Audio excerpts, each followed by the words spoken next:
All right, we are live. Good stuff. Jim's already here, aka Spazin Angel, aka Co. Already good to go. Just gonna let those notifications roll through, and we got a few radars, so I'm pretty excited about that. Got a few different radars we're gonna do. I'm thinking the stream will go till about noon, but it could end earlier. Just depends how long it's gonna take us to do all the radar shenanigans. Let's just move this over. Hey, what's up, Jake? Ty, how's it going? Let me know if you guys can hear me okay. Also, sorry if I cough and sniffle this stream. I'm sick again. And this time, one of my ears is, like, clogged. So I gotta see the doctor, because I can't... Like, one of my ears, when I cough and stuff, like, I can feel it doing weird stuff. So, yeah. I'm dying. It's fine. Okay, let me know if you guys can hear the game. I'll show you guys what I got right now. Who are you hunting for? So, I put a couple of them in the thumbnail, but basically, I just used all the feathers I had at the time to get some ones that I personally like, and that were, like, economic. So, we're gonna do... First, we're gonna start with Ori, because it's, like, my favorite Luma form.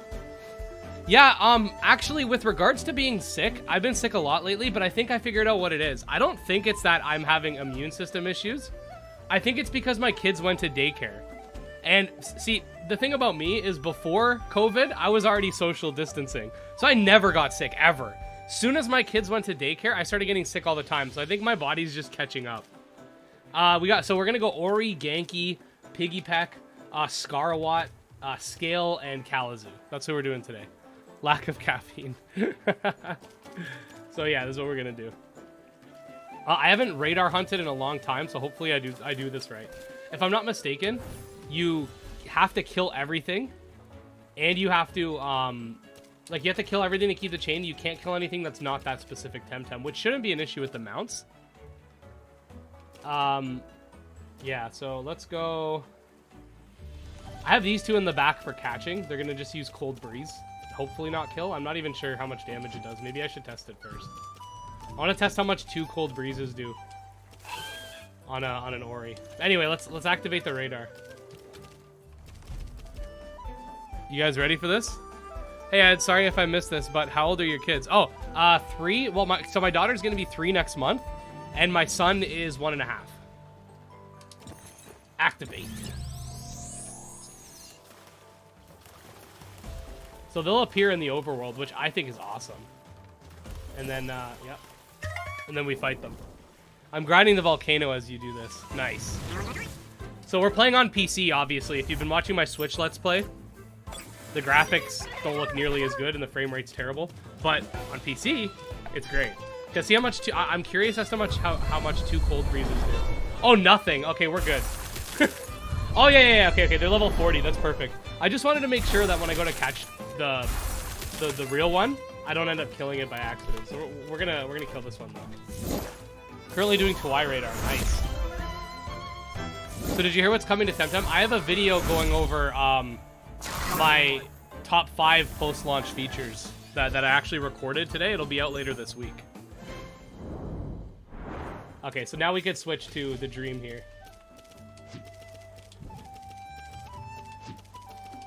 Okay. We just have to make sure we don't accidentally kill it. Come here. What's up? Couple of non-Luma trash. I'm not sure if we'll get through all of the radars, but depending on how long it takes, we might.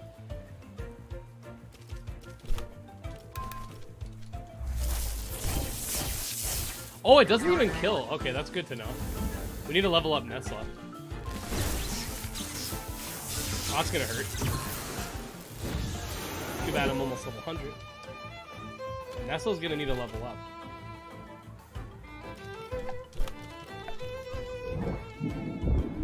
Oh, Dark Lumas. I've heard of those, but is that true or is that a rumor?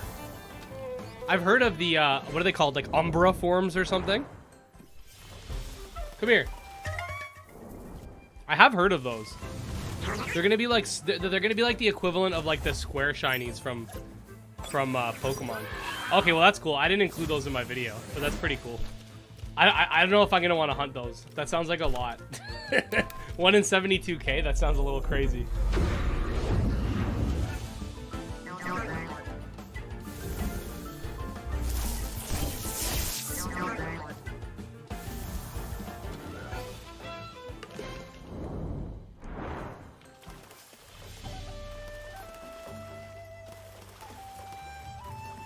Where are you at? Come here.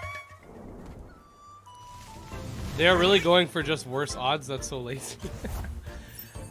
I get where they're coming from because they want to have like a more rare variant of shinies. And I think what they're gonna do is they're gonna make it so that those ones you can get like an Umbra radar, but you have to like, I heard you had to like sacrifice a Luma or something. Yeah. Lilia just said it. That's some like blood ritual stuff. What does UP mean? Up? I don't know.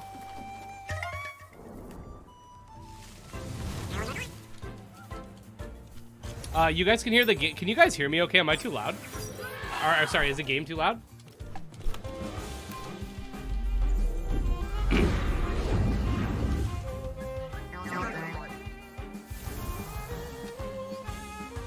I see UP. Where do you see UP? Oh, I see what you did there. That's the most mature thing I've seen all day.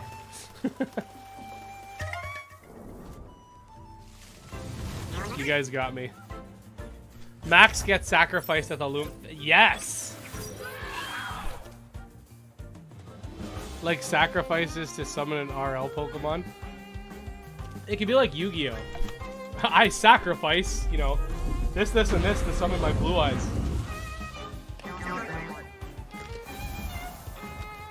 What's up, Nova? Just hanging in there. I'm getting like a bunch of YouTube work done for the week today. So then tomorrow I could just rest and take the day off. I kind of want to play Dragon Quest 11, so I might buy that. I haven't played it yet. And gotta get ready for Dragon Quest Treasures.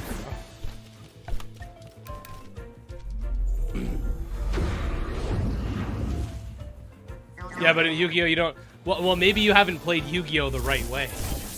Can you imagine?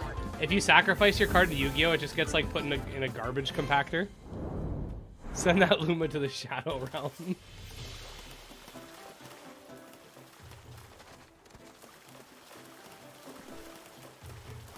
Wait, what are you doing? Honestly, in my opinion, a Dark Luma should just have 7 if it's going to be a 1 in 76,000 chance.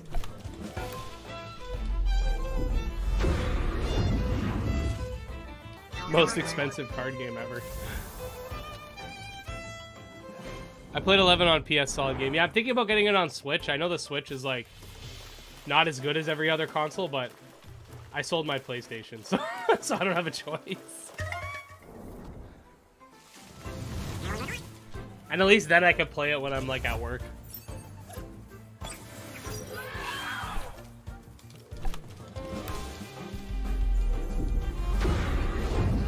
I saw someone say that they were called Umbra Forms, but I'm not 100% sure.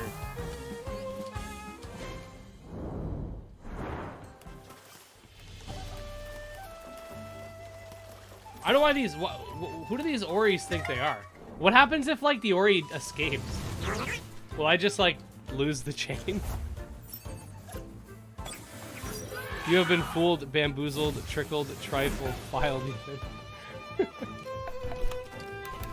Nice.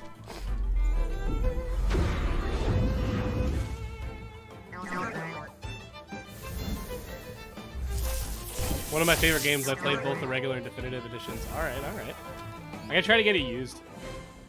If you don't kill or capture a radar spawn, you lose the radar. No, I mean, like, what happens if it... You see how it runs... It runs, like, around in the overworld? Does it, like... Will it despawn if I don't get it fast enough? If you're on mount, you won't lose the chain unless you run away. Okay, good, okay. Hey, what's up, Raffle? I'm working from home so I can play while working, too. I have 3 monitors, 2 for work, 1 for my PC. Hey! It doesn't despawn. Okay, good to know. I was kind of scared. Also, if anyone logged in and jumped like 10 or so levels in the battle pass, yeah, I saw that actually, because I recorded 4 episodes of my Let's Play yesterday, and I was like, oh.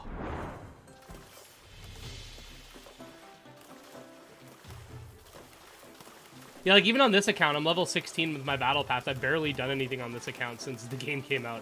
I've been focusing so much on my Switch one.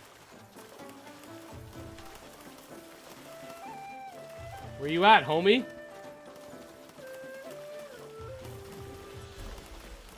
Oh, there he is. Oh, there's multiple ones. Okay. Okay, that's cool.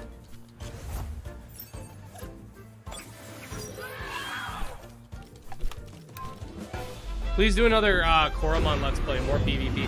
I can't get into PvP with any of these games because I play too many of them. Like, I played PvP a little bit, but like, when the meta develops and stuff like that, like, it's impossible for me to keep up.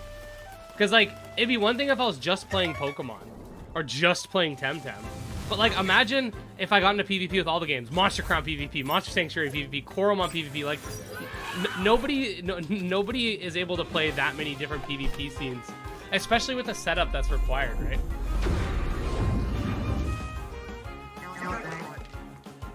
It's a lot. And then setup's not even the only thing. You have to actually like learn and understand the metagame. You get better through practice. A great example is Pokemon. I used to play PvP in Gen 6, but when I talk about Gen 8 competitive, I don't know jack shit, right? Also, one thing to know is if you defeat 2 Tems in battle with 4 on the field, there will only be 2 on the field after. What?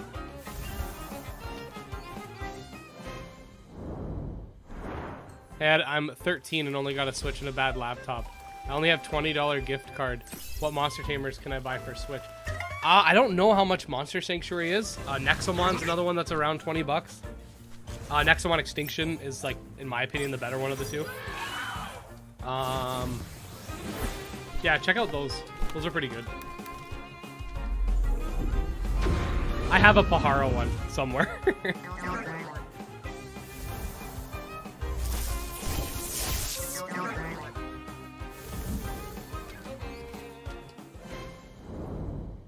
What's up, Salamer?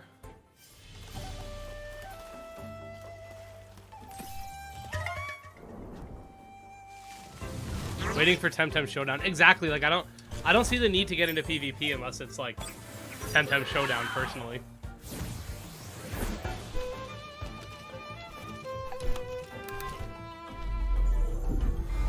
Your stream has ads? I'm not even setting them. I just have it. If it has ads, it has ads. I don't know. It's just automatic.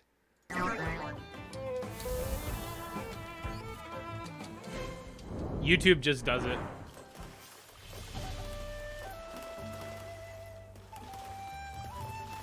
That's pretty much like all my Let's Plays for the most part too. I just let YouTube set it all.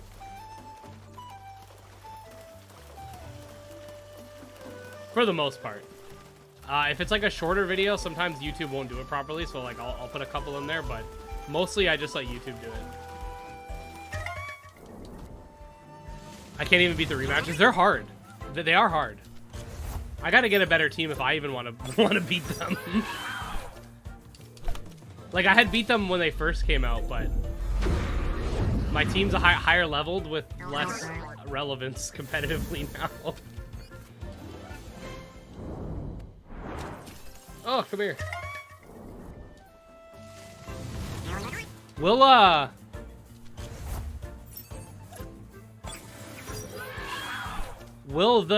the question is, will the Temtem show up as a Luma in the overworld?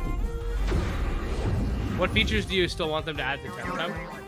I mean, I think the Nuzlocke mode's gonna be good. I hope they have some sort of randomization settings.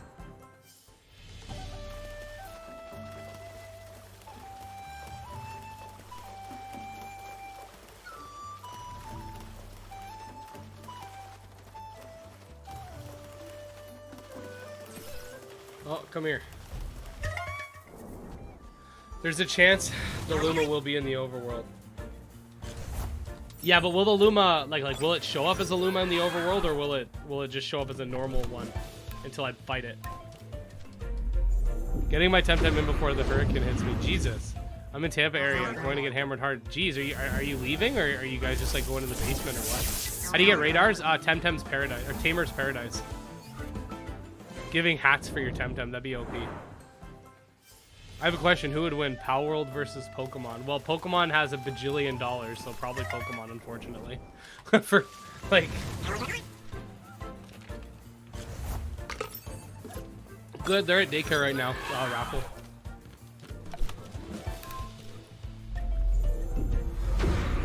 Yeah, some of them you can find randomly. That's where I got my Pahara one, too. Oh, and you also have to work? Yeah, employers be like, oh, what? There's a tornado? So? Your car got blown away by a tornado? Just walk, man. That's not an excuse. That's like my job. If your car breaks down on the highway, that's not considered a valid excuse to not show up for your shift. So if you break down on the highway, you then get punished for breaking down on the highway. Or they'll be like, well, you should have bought a house within walking distance. Even though they don't pay us enough to buy houses within walking distance of the place.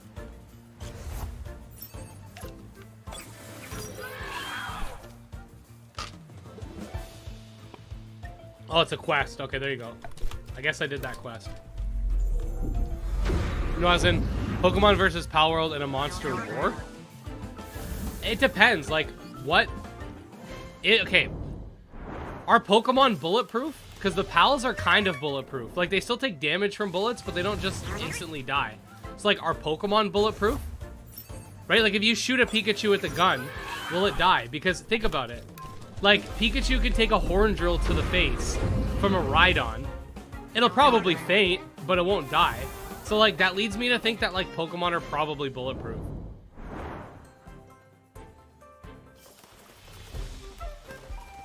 Like... Even, like, Horn Attack should just, like, like, stab a Pokemon in half. But they're just like, oh, that's slightly hurt. Did you notice that monster taming... genre add people as NPCs like you? Yeah, I'm in Drugimon, not Temtem. Drugimon, Coromon. I'm gonna be in Eternal Exodus. I'm probably gonna be in something else, too. Yeah, it's pretty cool. Can also use Temtem for a TV calculator.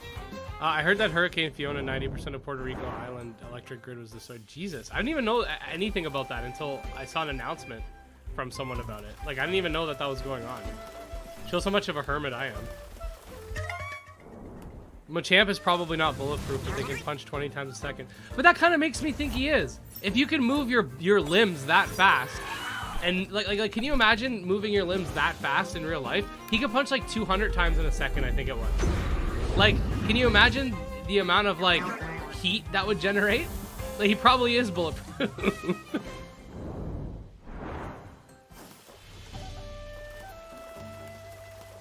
I mean, the mangas have shown Pokemon getting shot and they die. So I don't think that they're bulletproof. Yeah, but, like, there's different continuities of Pokemon, too. And, like, a lot of the mangas, like, technically, it's kind of like the Zelda manga.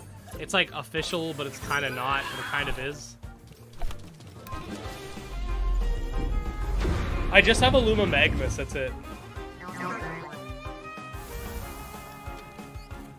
Can he only move his arms that fast? Probably just his arms. It's probably like Neji from Naruto. Like, Neji's supposed to, like, able to, like, strike you 64 times in, like, seconds, but, like, he's actually not that fast. Like, if Lee and Neji fought with Lee using the gates back in, like, the first season, like, the first part of Naruto, like, Lee would have kicked his ass. Like, what? Like, Neji got one-shotted by a punch from Naruto. Lee would destroy him. Does Canada get hurricanes? Very rarely. And when we do, it's very light. At least where I'm located.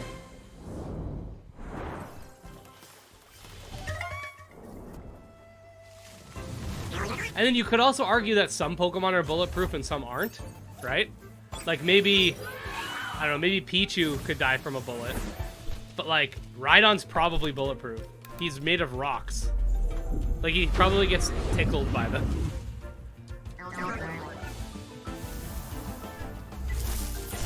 Just don't spit at it. Otherwise, it'll die instantly. Because it's 4 times weak to water. They made Magma's fire and water. Yeah, which, well, no, its evolution is just fire and water. I think the pre-evolution is just fire. Do writers break when you go offline, or can I start and finish them later? That's a good question. I don't think they do, but I haven't tested it. If something's bulletproof, you just need a bigger bullet.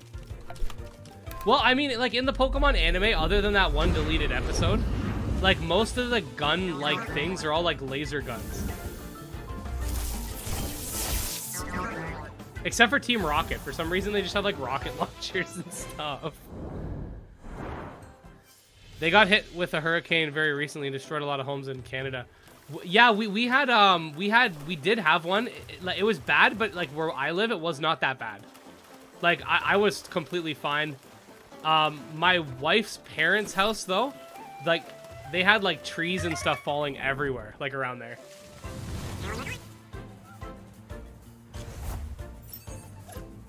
Do you think Rhydon is explosion-proof?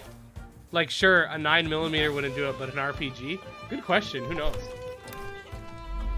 Because it just, this is it, right? Like, just think about, like, Hyper Beam. Like, Hyper Beam's, like, basically that.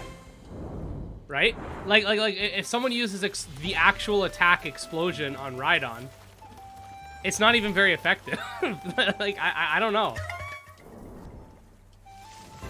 Ed wondering if Pokemon has nukes. Maybe.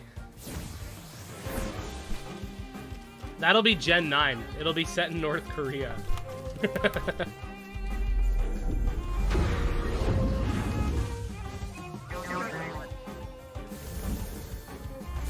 What's up, Sparkle?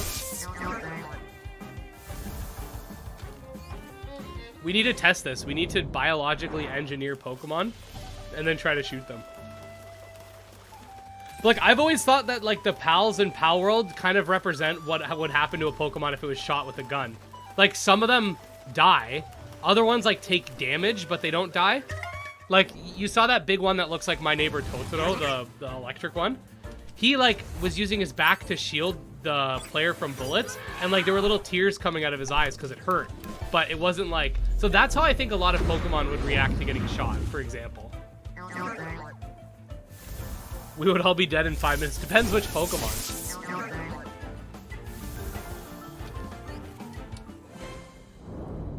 Are we really discussion logic in Pokemon where 10-year-olds carry around 100 kilograms with ease?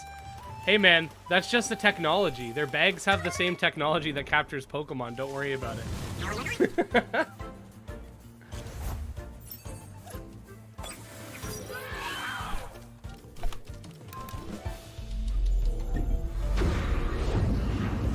That's how I've always justified game inventory. It's either tech or magic. It's one of the two. I bet you're hoping that you would get to attack the Luma. The fan game recreation of the anime I'm making, I've made a trailer based on you for an endgame area with matches. Ooh, sounds interesting. I mean, would it though? I mean, if it was Magikarp, maybe it'd take longer than 5 minutes, but each of them would be able to murder us all. Yeah, it depends on the Pokemon, I think. Like, no, you know what? I'm thinking of Digimon. Wasn't there a Digimon episode where some guy just boxes a Digimon and beats it up? What Digimon was that? Which Digimon was that? Was he fighting like a Renamon or something? There was a human that just beat up a Digimon in one of the shows. I can't remember what it was. But he just beats it up like in a boxing match. Hey Ed, would you be interested on being on an episode of the podcast? It's like Pokemon podcast that was inspired by Mudkip Memo and a way to keep his community going after retired. I have no idea who that is, but depending on if I did research, I'd have to look into it. I'd have to look into the person who hosts it. How about playing Temtem using Pigapec? Pokemon just needs to make a horror game for sandcastles. A Pokemon horror game would be awesome. Have you found any... I feel like I've encountered over 8,000 times with Zero Luma. I'm very unlucky when it comes to this stuff, so don't expect too much. I think if we catch a Luma, we call the stream. If not, we go until like 12. That's the rule. That way the stream can end on a high note. It was Marcos Damon from Digimon Data Squad. Yeah. Was he fighting Agumon? Was he fighting the Agumon with the red ribbons on his arms? I can't remember now. Dude just punched the monsters himself. Yeah, he's a Chad, bro.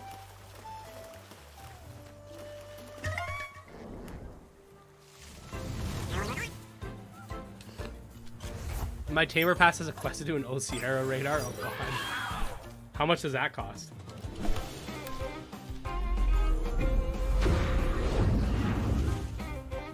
Dude, just, yeah. Marcos was fighting everyone, didn't matter. He punched every Digimon he encountered. That's OP. 800 feathers. It's especially frustrating because I did a Garunder one. Yeah, like the only reason I had over 1,000 was because they gave us over 1,000. I don't know how long that takes to get. Trying to get a shiny hedgehog. Hey. If Pokemon are bulletproof, can they survive being hit with an oxygen destroyer? I don't know. Probably not. The real question, if Pokemon are bulletproof, can we sacrifice Max at the altar? Jessie beat the crap out of Seviper, did she?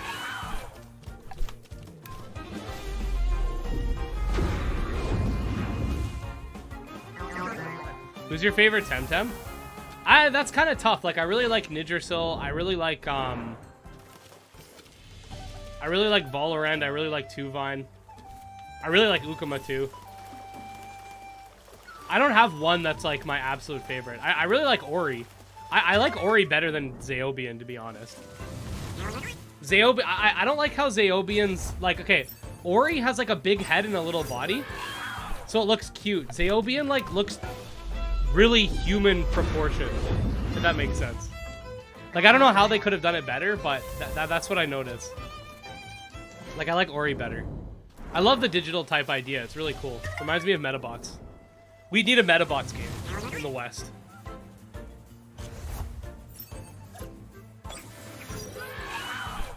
I got a Luma Mental yesterday from a radar. Well, screw you. I didn't get a Luma. What's up, Rescue? Oh, my back's killing me, boys.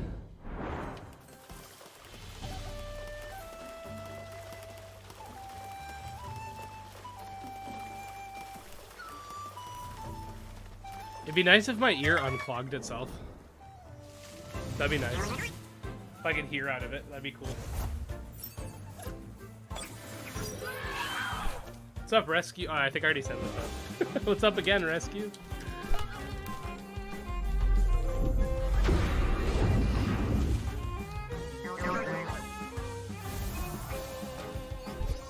Literally destroys oxygen atoms and dissolve. Yeah, so they probably couldn't win against something like that.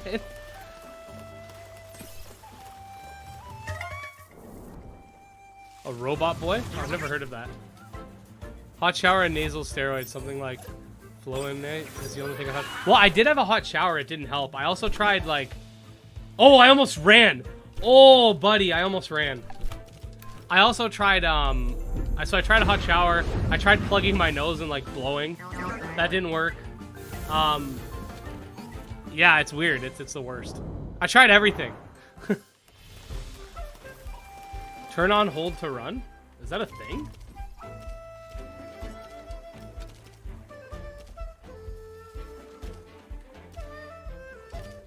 Okay, I'll do that later. There's an Ori here. I gotta figure out how to do it. Give me a sec.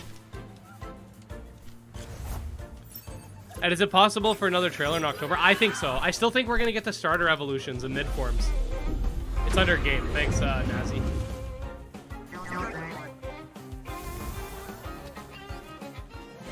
You know what I kind of want to get when I move? Because we're selling our house now, and we're gonna have to live at our in-laws' house until we buy a new one, because we're buying a house like 3,000 kilometers away after.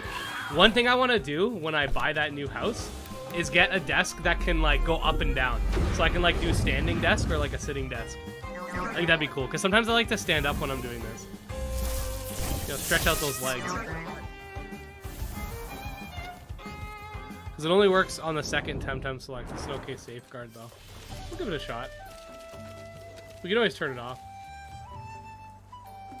Okay, it's under game, UI.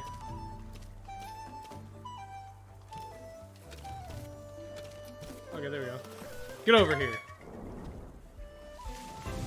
Must be nice. Well, okay, so you want to know how I bought a house? Because I'm young, right? So, like, I had to buy quick because the economy's garbage. So, I took out a line of credit for my down payment. All right? Just to put 5% down. Then, I flipped that house, kind of. Like, we did repairs and stuff. Then we resold that one as the price went up. Then we had to buy one, like, an hour and a half away. Then, now we're gonna sell this one because we're trying to move somewhere cheaper. Things are just too expensive here because the economy sucks. So we own a house, but we're poor other than that because the mortgage is so expensive. But yeah, the economy sucks, especially like if you live in like Ontario, like in Canada. The house prices are insane out here.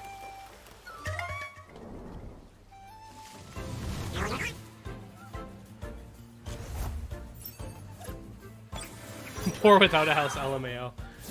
Well, I'll be honest, like when I used to make minimum wage, I had more money than I do now. Because I lived with my grandma at the time. So I didn't have to pay any bills. I was like, oh, I actually have money. You said you're 84.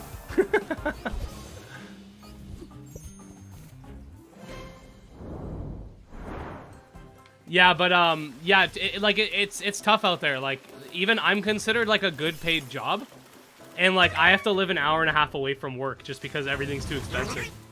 The people who started my job 30 years ago, they all own like boats and cottages and stuff, and they get paid the exact same as me because the prices of houses have gone up way more than our like, forget about minimum wage. Just talk about like every wage, right?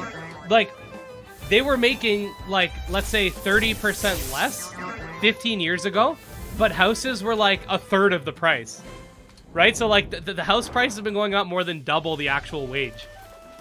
And then that's just house prices. Then you have, like, food prices and gas prices and all this different stuff. So, like, literally it's just, I was born late. Like, that, I feel bad for people that are even younger than me.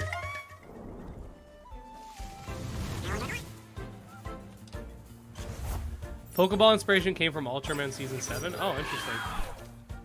That's why we have generations of families still living in the same house. Yeah, yeah. It's like that here, too.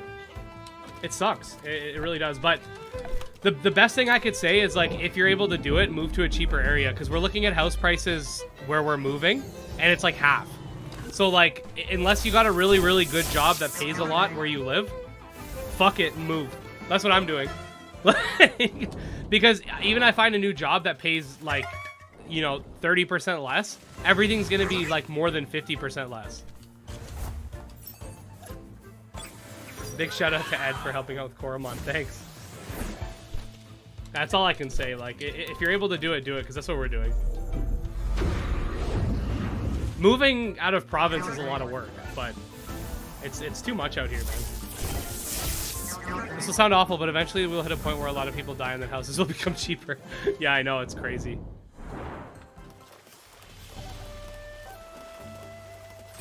But then again, if people keep buying houses with their friends and stuff, that's going to keep the house prices up. Because people are now buying houses with their friends, right? So, it's like when we started having dual income houses, right? Everything got more expensive because people could afford more. Or if we make more money, everyone's just like, oh, we can charge them more now, mother effer. And it sucks. It's like, I don't know how much more down the prices will go. Like, that's why, like, I want to move somewhere cheaper so I could try to pay off my house. Like, work my butt off just so I can give something to my kids, because I don't know how the heck they're going to be able to afford it.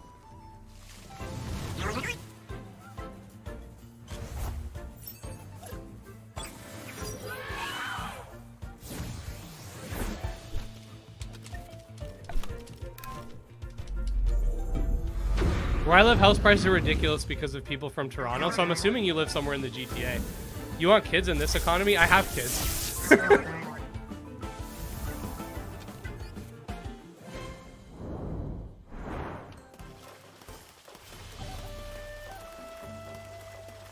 It's $1,000 a week to rent out a box. Yeah, so California and New York are worse than like the Toronto area, but Toronto's like probably one of the worst places in Canada.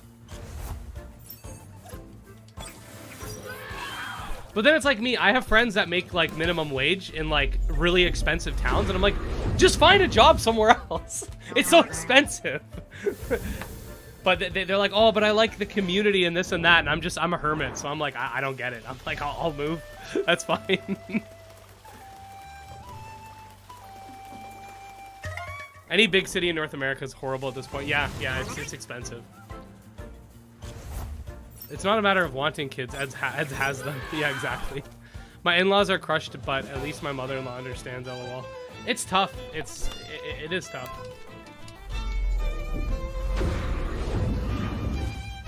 Hey, what's up, Dampix?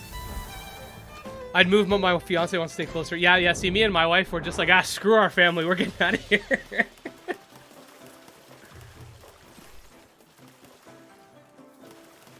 I don't have, like... I grew up in a really messed up situation, so, like... I'm not close with my family like normal people. My wife's not super close with her family either, because they're kind of messed up too. So, like, that's why. Like, it's different for us, right? Yeah, rent like that is here too, man. Like, it's cheaper to own a house than it is to rent. That's why I took out a line of credit to buy my first house. I was like, what the heck? Like, it's the same price as if I rent, and I'm not going to be saving anything. It's just ridiculous. Unless you want to have like 10 roommates, which like I don't want to do, especially with kids. I don't trust people around my kids. Oh, your guys' gas prices are different. So 287s per gallon. We had $2 per liter over here. So for reference, obviously Canada's dollar is weaker, like 25% weaker, but still, like, that's 4 liters. It was like $4 a gallon, right? Mortgage rates are increasing, yeah, but where we're looking to buy, the houses are so cheap that we won't have to like have a big mortgage, so it's not a big deal. Barry's a bad father. I wish it was 287. I haven't seen it below $3 in like a year.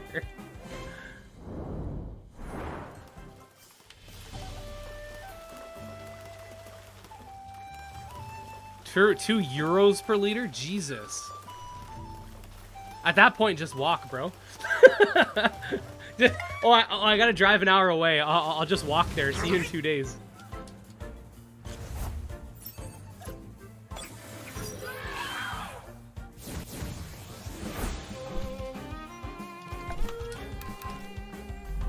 Do you have a level 100 TEMTEM? Yeah, I do. I'm trying to level up Nesla while I do this a little bit, so its Chain Lightning can just one-shot.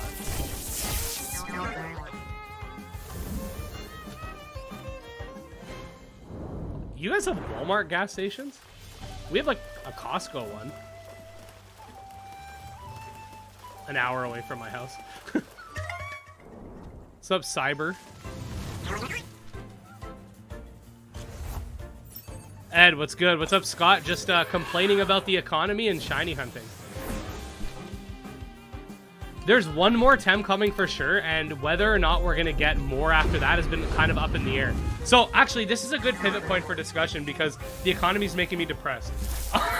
Okay, so how did it survive? Wait, oh, they're leveling up. I just realized that.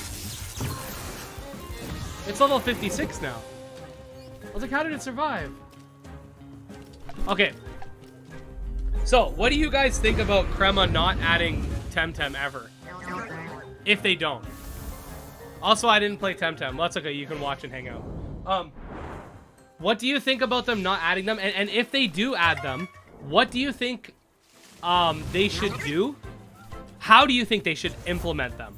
Whether it be you have to pay for DLC or they just make an expand. Like, I want to hear your guys' opinions, and then I'm going to give you mine.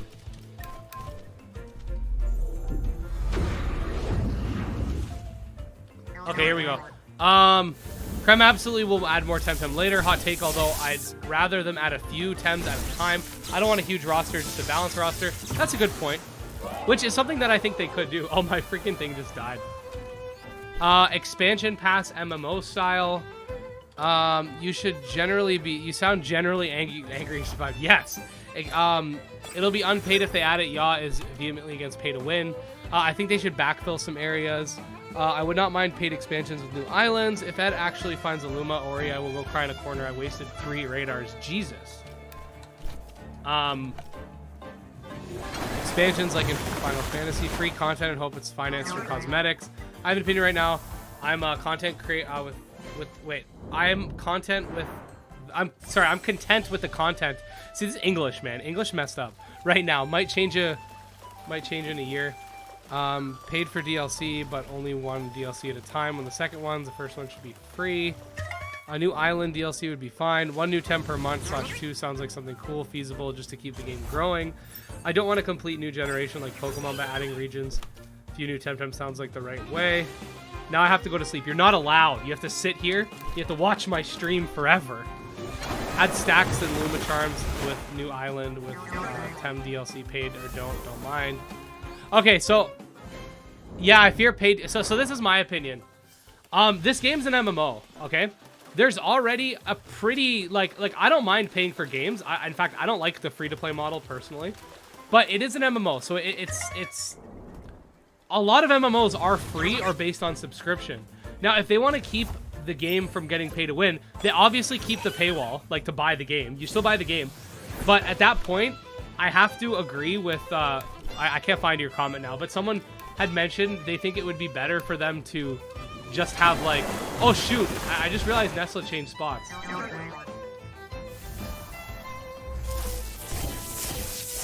I heard Ukama. Anyways, I think they should just add expansions and then try to fund it with cosmetic purchases. I think that'll keep the game alive a lot more than adding paid DLC, personally. So you keep the game the same model as it is now, but if you add new areas and stuff, it's free to everybody. But you have, like, it's funded through cosmetics. Because, I mean, other games that don't even have any sort of paywall still do that. Right?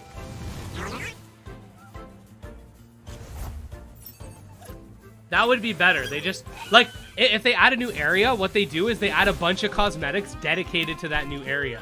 So let's say you add, like, they don't have to do huge, massive islands all at once. I mean, they can if they want, but let's say they add, like, 10 new TEM to the game with a new area. You sell a bunch of cosmetics that are, like specific to those TEMs and stuff like that. You add, like, new mounts for those TEM, some of those TEM, like, stuff like that. And I think you could generate revenue like that.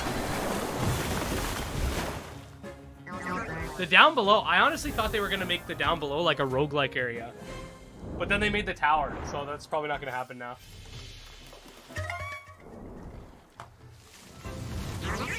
Oh, I'm gonna stand up a bit. My legs are hurting. Give me a sec, guys. I got a mic stand, so I can pull it up. Oh, there we go. Standing desk. Yeah. All right.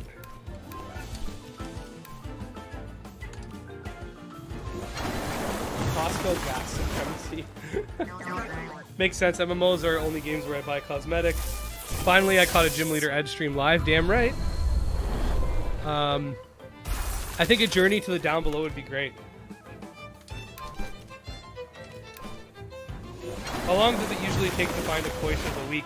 I don't like okay, this is gonna sound kind of funny since I'm literally Luma hunting.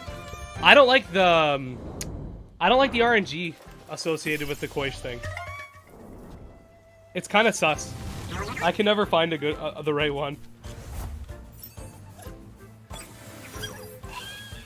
And like, it's not like you're getting like something special like a Luma out of it. You're literally just getting like money or whatever. I got a near perfect one early on, but he doesn't look super cool, so I left him in storage. He is pretty good actually. At least during the initial early access, he was really solid and competitive. Oh, he froze me. How did he freeze me? I wasn't even looking.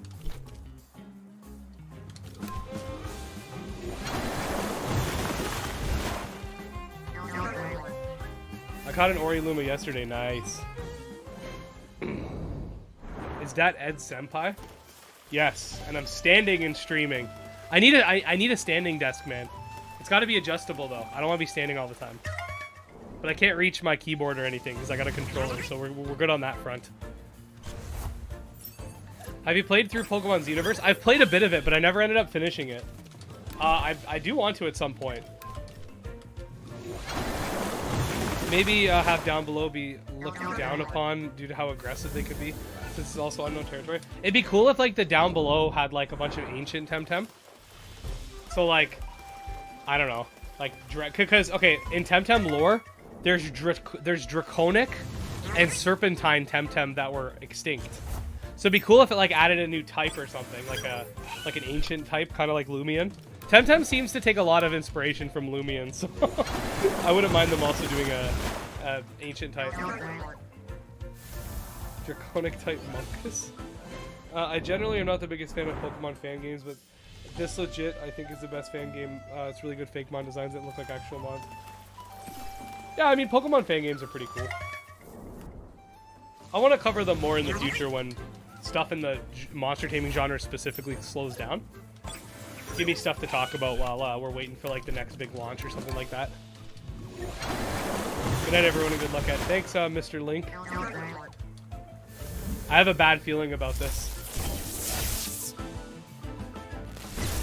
I have a feeling we're not going to get one.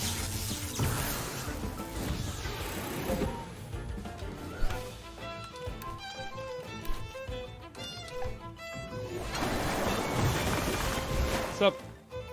5AS. I'm still on the fence about buying Temtem. I fear it might not get long-term support. Anyone remember Moonrise? I never heard of that game.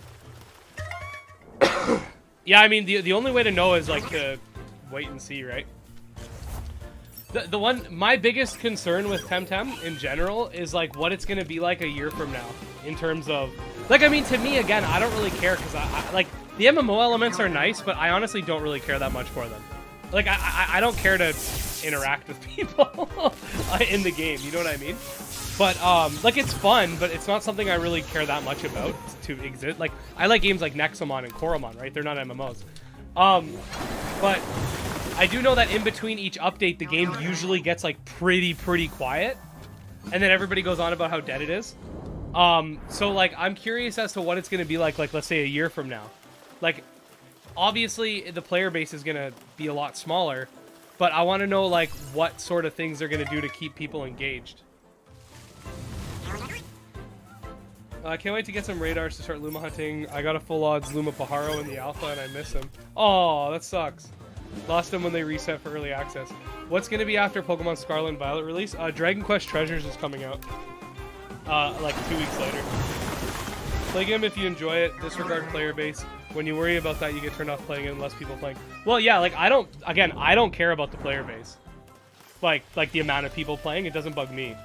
But some people do care about that because they want to do, like, layers and social stuff, right? Because it's an MMO. If the MMO doesn't have a player base, then, like, certain functions of the MMO are going to be hard to do because there's a lot of stuff you can't solo, right? It's like Pokemon Go. If you play Pokemon Go somewhere where there's no one, you can't beat some of the raids. So, like, I understand that aspect. Again, I don't really care for that, but I want to see what the game's like in a year. If they're going to add new Temtem, if they're going to keep, like, people engaged with, like, somehow. I'm curious to see how that turns out.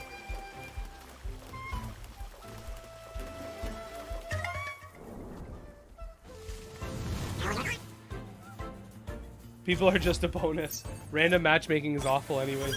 I've done random matchmaking with, like, the TMR thing back when Early Access first came out, and yeah, I was matched with some people that were, like, either super way better than me, or just were totally terrible.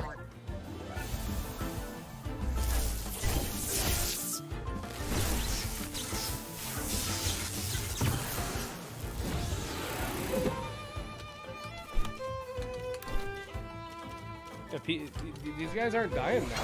Keep leveling up on them. Yeah, so we're definitely not getting through all those radars. I underestimated how long it would take to complete one of these. Better to be over-prepared than under-prepared, though. You could definitely do more of these types of streams in the future.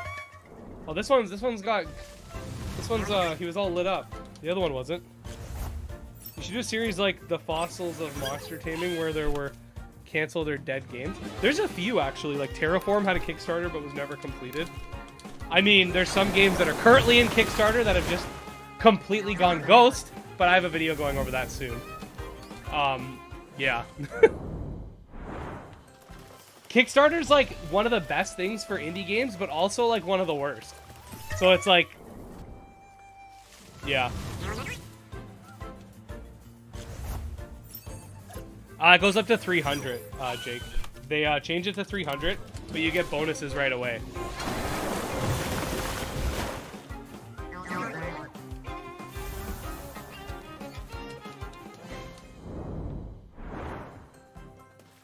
Anitons is having another Kickstarter, but I don't know. I'm a little bit skeptical about it.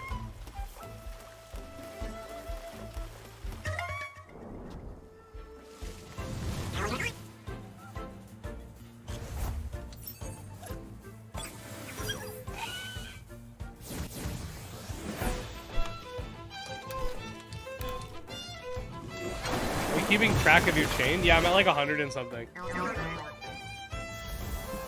I don't have to keep track. It shows you on the side. Do you have a radar guide? Haven't used one yet, and definitely. So I do, but it's a little bit outdated. But for the most part, it's like fine. That's why I didn't want to make a new one because I felt like it was super redundant. I might make a new one, but basically the only difference from that one and this one is that instead of 400 encounters, they're 300 now, and you get bonuses right away.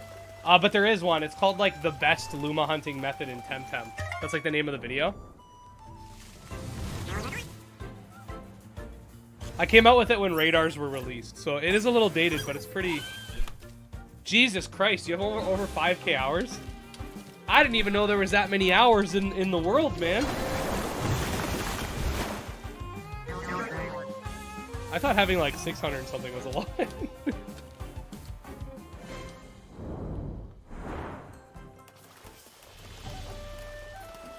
TEMTEM was a Kickstarter. That's why I'm saying, like, Kickstarter can bring out some of the best and the worst. Like, some games got funded, and there haven't been news since they got funded.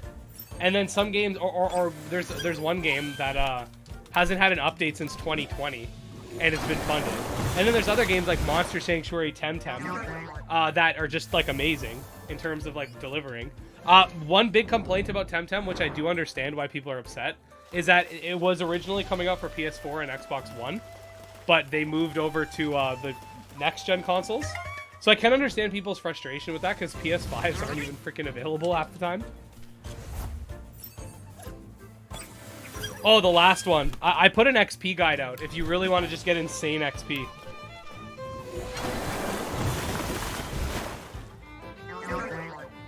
Yeah, it definitely did an early access. Kindred Fates' Kickstarter also got a lot of attention because of that, too. But the problem is, like, some of these games get attention for the wrong reasons. Like, you just had a bunch of people who were just angry at Pokemon, and then people who were angry at the people angry at Pokemon. So what happened was, you got a bunch of people getting TEMTEM, going into it, trying to hate it on purpose, too. Right? So it's one of those things. Fandoms can be a little bit sus.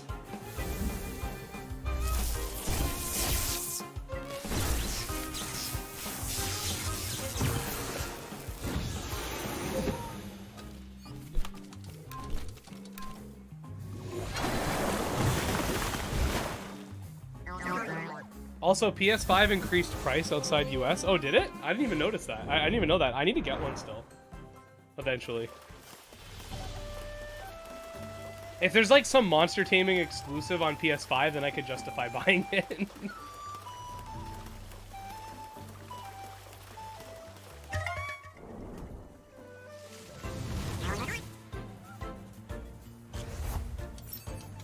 Well, that's the thing, Nick. Like, you can like monster taming games and like Pokemon. I don't know why people think like the two are mutually exclusive, but some people do think like that. Yeah, you have to spend feathers on radars. Yes. I found out TEMTEM's Kickstarter from A Drive. Oh, I'm surprised.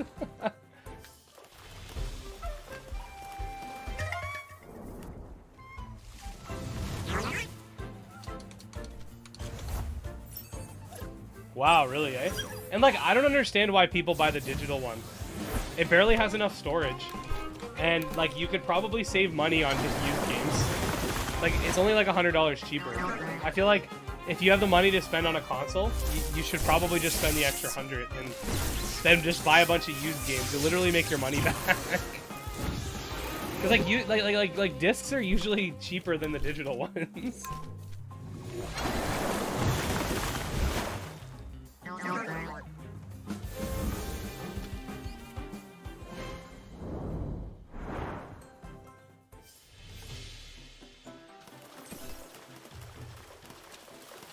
Hoglip is like a reference to Sonic, but it looks absolutely nothing like Sonic. It's just a hedgehog. Like a blatant ripoff would be if it was like blue, was bipedal, and just looked exactly like Sonic the Hedgehog. Like, it's a meme. Like, its abilities gotta go fast. Like, that's just a meme. Like, it's... I wouldn't call that a ripoff. Ripoff makes it sound like it's plagiarism or something. I love Easter eggs like that.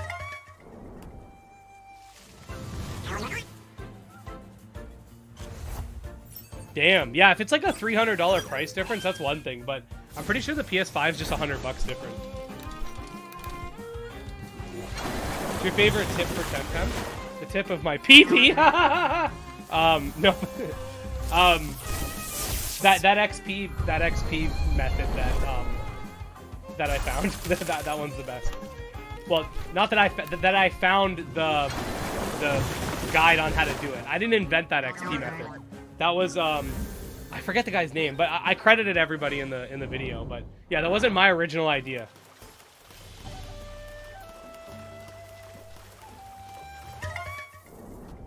Fan of Pokemon since I found out Emerald. Yeah, I've been playing Pokemon since the beginning, pretty much.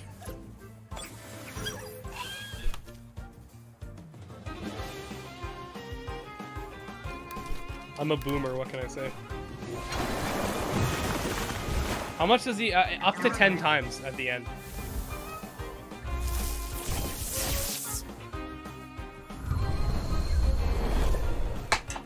Oh no, something fell off my desk. I am excited for Palworld. I'm typically not really into survival games, so it's gonna be something new. But I'm excited to try it out.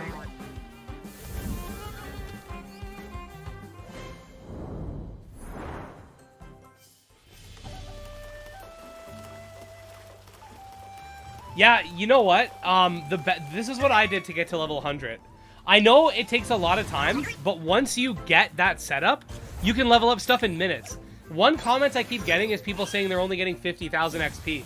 And I have to keep saying, Learning Aid plus, Learning Aid plus, come on. But people are getting it. Anyway, it's worth the setup, because once you do get that setup, you can level up stuff in minutes. So like, yeah, sure, you might spend like, let's say 5 or 6 hours grinding initially, but after that you're laughing. Like, you're just like, okay, well, I had to grind, you know, 5 Temtem up the normal way, but now I can grind everyone super fast. Like, it's way better than grinding 150 Temtem up like that. Here at New Price Canada PS5 with Ultra Disc Drive $649, Digital Edition $519. Yeah, so it's about, so $130 Canadian is like less than $100 USD. So for me, like, if I'm gonna spend $519 on a console, I'm just gonna buy the more expensive one, because at that point you're already spending so much money, right? And then I'll buy a bunch of used games. And then not just that, the PS5 plays PS4 games. So for me, like, that's huge utility right there, because I sold my PS4.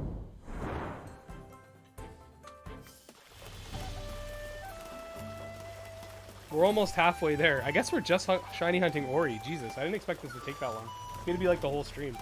That's okay. We'll do more streams like this.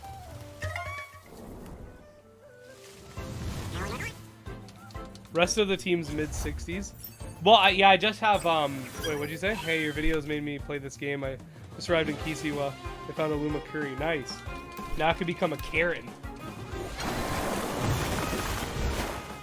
Been solid and able to use it on the competitive team. Yeah, rest of the team is mid-60s. I wanted to change up my team to do some breeding, so I used 2 Kai Shrine to level them up, and now my Nidrasil's level 99. Nice. I'm just gonna push the mic back down real quick. I'm ready to sit. Can you explain the radar in Temtem? I did a video going over it. Just type in the best Temtem shiny hunting on YouTube and you'll find my video. It should be the top one. Or at least one of the top ones. Oh, okay, we're back on my ass. Who's your favorite Temtem?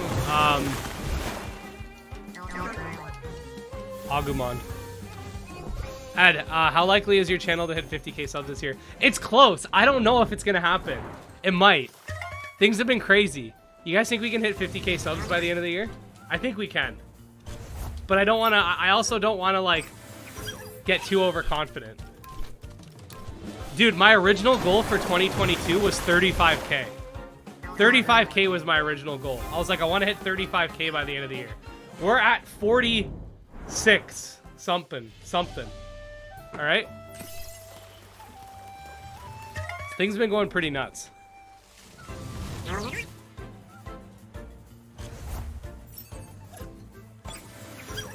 50k easy. We actually have a little bet going on in the moderator Discord, in the Discord server, like with the mods. Basically, like, one of them guessed 40k, one of them guessed like 4250, one of them guessed like 57k, one of them guessed, this is like at the beginning of the year. One of them guessed like 100k, but like, I personally, I was like, okay, the person with like 40k is probably gonna win. And like, we blew that out of the water. It's kind of crazy. I'm still not used to having 40k subs. We're already at 46. I think 55's pushing it, because you have to think like the year's almost done. What do we have? Basically like a few days left in September, then we have 3 months basically. Like, to get 1,000 subs in a month, you have to gain like 33 a day. So that's 1,000 a month, so it would be 3k. To get 6k, you'd have to do like 66 a day.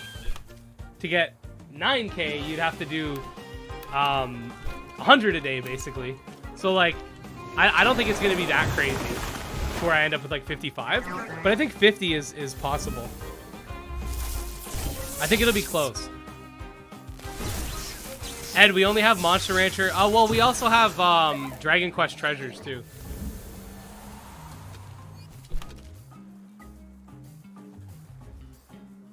According to Crank's algorithm, just surf on a new Pokemon game and you'll make 100k. What's up, M30? Pokemon's kind of a wild card. Like, it could either be really good for my channel or it could just do nothing. There's not going to be any in between.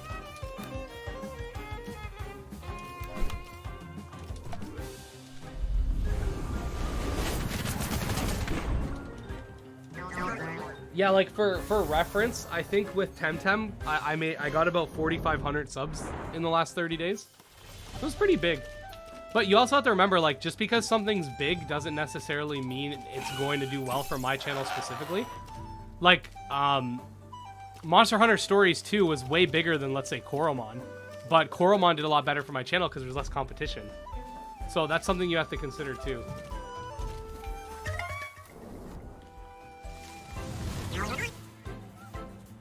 Do you enjoy making guides or covering news on your channel? Oh, I love it. Honestly, like YouTube kind of keeps me grounded. I'm the type of person that I can't not do something. Like, to the point where it's almost like bad. Like I get so antsy if I'm not doing something. It's like when people say, oh, you're sick, take a break. Like, I don't want to take a break because then I'm just going to be sitting there sick. And I'm going to be like, oh, I want to do something. But yeah, I really enjoy doing it. There's also other stuff still happening this year that I don't think is going to push sub growth as much, but still noteworthy. Like, Patch Quest is coming out. Doodle World's been having updates. Lumion might have its next Atlantean update by the end of the year. We have the Ova Magica beta that's supposed to, I think it's supposed to release by the end of the year. And then just like when there's not a lot of monster taming news, I usually do stuff like I go over, like, you know, discovering new Mon games. I always find a way to sort of like, you know, generate hype for the genre, even if there's not something specifically happening. It's like, I'm not too worried about that. And then like you have like the monster taming genre is really deep. You have the entire Pokemon fan game community. Like, that's an entire aspect of monster taming, right? Which I'm trying to absorb some of the Pokemon fan game fans, because I want them to find these monster taming games. So that's another thing. Like, I can start jumping into more fan games and stuff, like, if there's nothing else going on. Yeah, there's a lot of factors. Competition, stuff like that. Like, a lot of people complain about the algorithm. I'm in such a niche where, like, I don't go, oh, the algorithm didn't like this one. Like, usually if one of my videos does bad, like, I know why it's doing bad. Quote unquote. Like, my Let's Plays all get way less views than my regular videos, but I still put them out because you guys like them and I like making them.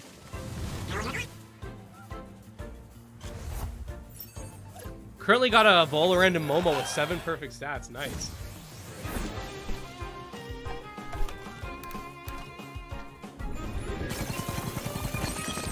Oh, that's another thing. Coromon Mobile, for all we know, could come out by the end of the year. And, like, while I won't have a bunch of guides to make for that, like, that's still something where a bunch of new people will be, like, searching up Coromon, right? So, like, when Coromon came out to Switch, I didn't really make that many guides. Because, like, I already made a bunch of guides. Like, I'm not going to make the same guides for Switch. It's the same thing. But what it does is it has more people searching for Coromon. And when you search for Coromon, you find my channel. And that's the point. Like, these more popular monster taming games are a great gateway to the less popular ones. So, like, yeah, you learned about Coromon, and like, but now that you're watching my channel, now you're learning about, like, I don't know, Drugimon, right? Yeah, there's no dedicated YouTubers for those games, exactly. TEMTEM does have some dedicated tubers, but they're generally pretty small channels. Love your Let's Plays. I watch them while I'm smoking in the morning. Hey. They're fun to make. I get to chill. I have to play the game anyway, and, like, it's extra content. Like, why not? Like, why not? Why not put out the Let's Plays? It's fun. Ever played Pokemon Xenoverse? I have played a little bit of it. It's a lot of fun. What's your favorite monster taming game? My favorite monster taming game of all time. You guys are gonna call me a basic bitch, but it's Soul Silver. It's my favorite monster taming game of all time. Like, classic Pokemon just hits differently for me. But nevertheless, if you're talking about, like, indie monster taming game, it's tied between Nexomon, Extinction, and Coromon. I like them for different reasons.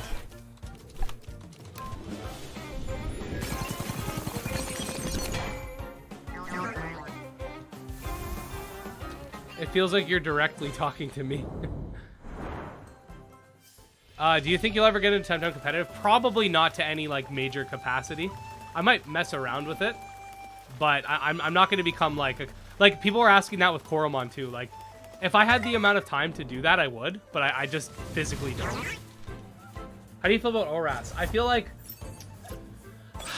they were the first remakes Pokemon put out that actually disappointed me, but I don't think they were bad games. I just think that they had a lot of aspects to them that were quite disappointing. Like, not having a battle frontier. And, like, shoving all of the legendaries into the Mirage Islands when they could have made, like, cool areas. Like, think about Heart Gold and Soul Silver. Like, they made an extra route. Like, they made extra caves and stuff for some of the legendaries. Like, you could find Groudon or Kyogre in the game just chilling. Right? I miss when they used to do stuff like that. Now they just throw all the legendaries into some sort of dumpster. In Gen 6, what did you have in Gen 6? What was the Gen 6 dumpster? Oh, that was ORAS. That was the Mirage Islands. In Gen 7, you had the Ultra Wormholes. And in Gen 8, you had that mini-game thing with in the DLC. But they just have legendary dumpsters now. It's just that they don't feel special anymore. When did you get a mount in TEMTEM? Oh, it's like endgame to get the mount. I found out about you through TEMTEM, and then I bought Nexomon physical and switched up by watching videos. Yes, thank you. And I appreciate that. That's the goal of the channel, is to, like, get people... It's to get people to join my cult! It's to get people, like, into the genre. Like... Did I get in a... Oh, he must have spawned under my feet.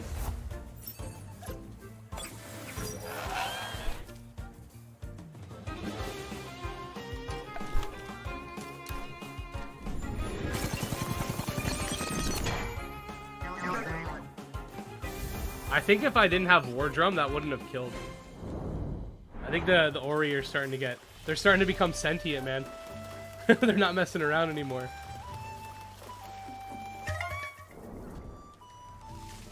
Definitely love this cult. Exactly.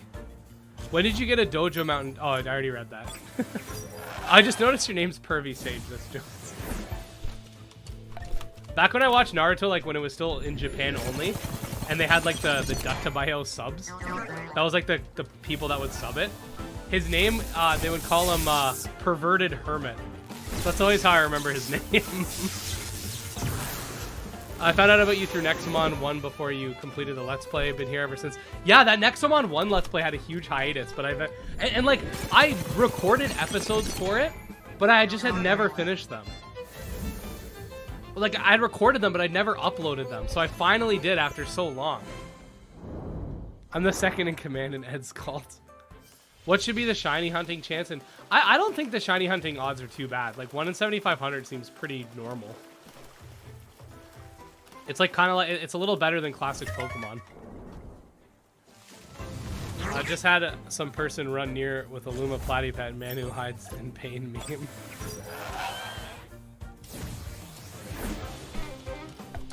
I've noticed that the Ori, after you fight them, when you find them in the overworld, you'll find them like glowing a certain color. Like you know how their ability makes them like glow based on what type they become? This thing? See how he's blue? Or green, blue, whatever. The next one I find in the wild will be that color. I don't know if that's intentional or not, but that's pretty cool.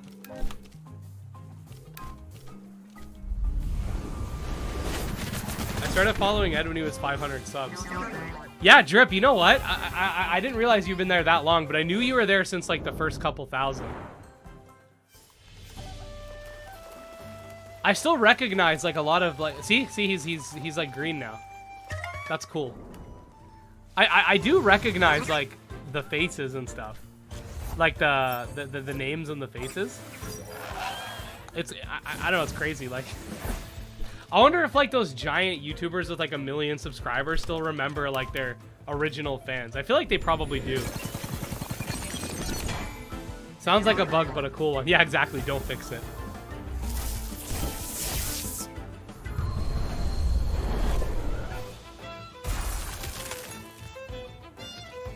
Oh, thanks for the €1. Garrett Lee, appreciate it. Cult of the Lamb, Gym Leader Ed Edition. Appreciate the donation.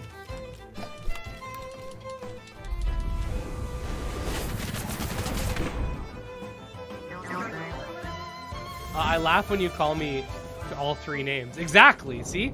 It's Spaz and Angel / Co / Jim. No, you know who I miss? You know who I actually miss? Who remembers Zim? I know Drip and Co remember Zim. Where's Zim? Hi, you're welcome. I had to switch to my phone because on browser only accepts credit card. I appreciate that, Jared. Thank you so much. Cult of the Lamb is a cultist. Tamer almost fits here.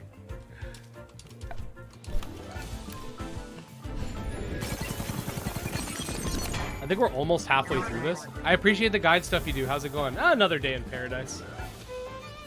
Try not to die of sickness. Might have already asked, but did you like Sword and Shield? Okay. Sword and Shield, like, they were playable, but they're my least favorite Pokemon gen, in my opinion. There's just too many things with Sword and Shield that made it... Oh, wow, Drip, thank you. Thanks for the 279. Ed Cult forever, exactly. I appreciate that. You guys are sexy. I personally did not like them and discovered TEMTEM after. Yeah, I didn't really like Sword and Shield that much. Like, the first time I played it, I quit. But the second time I played it through and kind of gave it more of a chance, I was like, okay, you know, it's not... for me, it was my least favorite generation. Like, it wasn't the worst thing ever, but I didn't like it. Sun and Moon is my least favorite gen of all time. Sun and Moon's my second least favorite gen. I got you, Ed, fellow Canadians. Yes.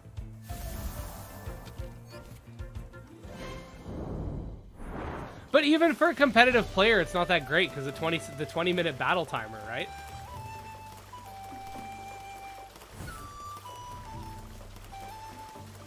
Alright, we're halfway through. Oh, and we're also halfway through the stream time. Okay. That kind of works out. Where'd all the Oris go?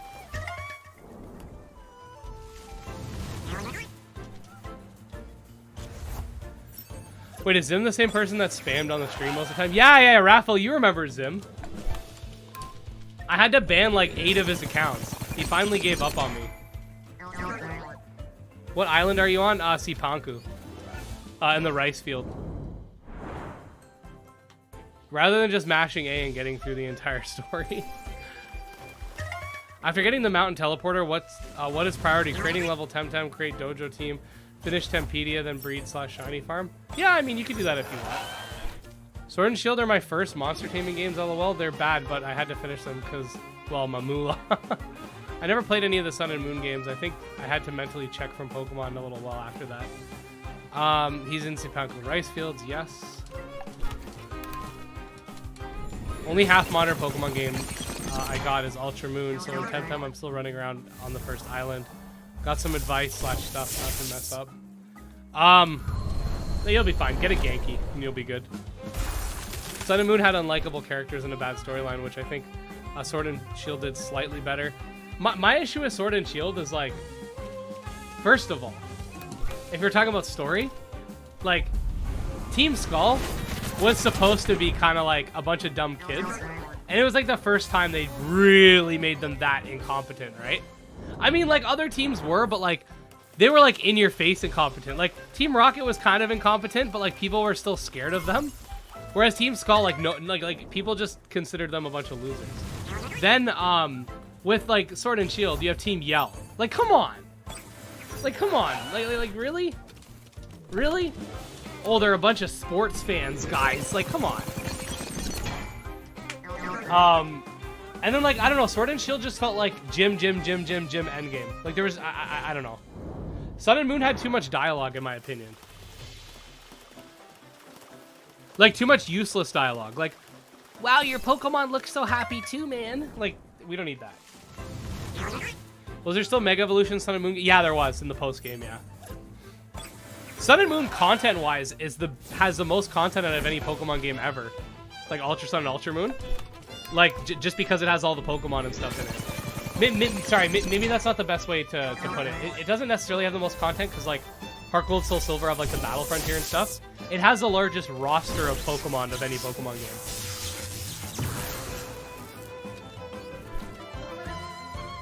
Yeah, basically, Seppi. Sounds about right.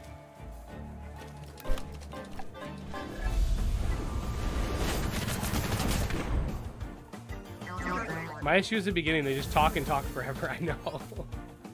Nebby likes that too. Shut up, Nebby. Get in the bag.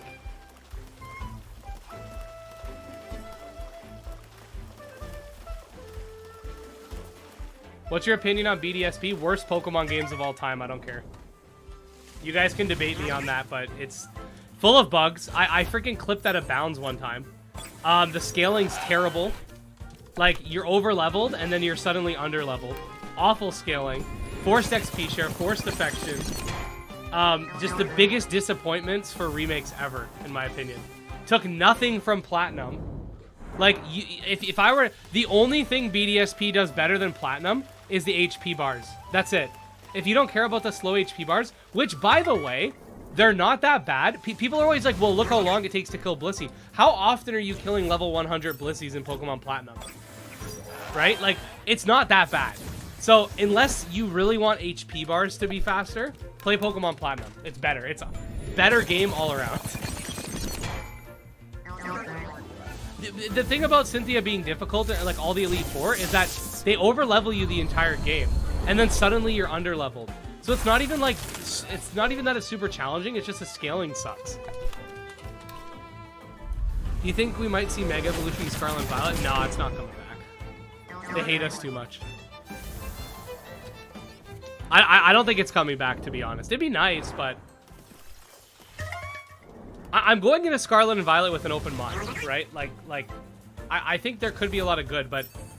See, the thing is, like, BDSP should have just never happened. And they should have just come out with Legends. But I think what happened was Legends was too much of, like, a wild card. So the Pokemon company was like, nah, you gotta remake Gen 4. It'll sell.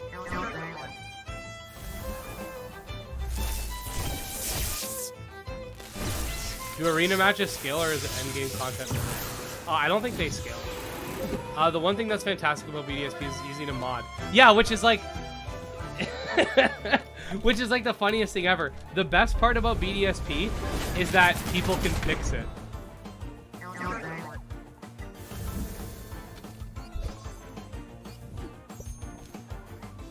No, I think they're just, I don't exactly know what their levels are, but you don't scale. So, whatever their level is, like your guys won't scale to it. Why are you not using Thunderstrike on Tesla? Wait, does that go first? Doesn't that only hit one enemy?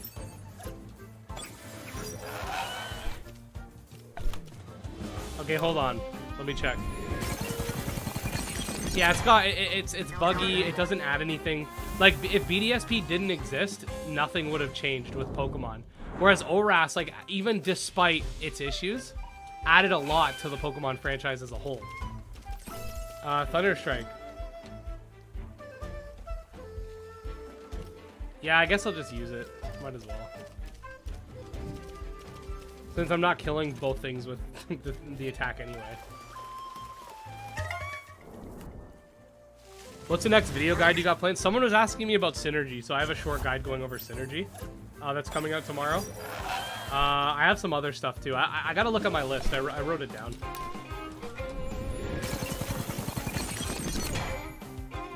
BDSP just disappoints me because, like, Pokemon Platinum was one of my favorite games ever. And to see, like, a game have less than a game from 14 years before is just really sad. And then, didn't they ship it out in, like, 4 GB cartridges? So that they could give you a day 1 patch because they didn't want to pay for the storage space? Because, like, the game's actually 6 gigs, but it shipped out on a 4 GB cartridge just so they didn't have to pay for the extra. Like it's just stuff like that. Like, it just shows, like... Arceus was fun. Like, I enjoyed Arceus. Even the story was fun. Like, it wasn't perfect, but it was fun. I understand the complaint that it's repetitive. I totally get that, but I had fun. I had fun with it. That's all I'm gonna say. Is like I had fun. It was the first game in a while that I genuinely looked forward to playing. Like when I got home from work. Let's Go is my favorite Switch generation Pokemon. I just can't stand the catching mechanic in that game. But it's the nicest looking one. It has scaling.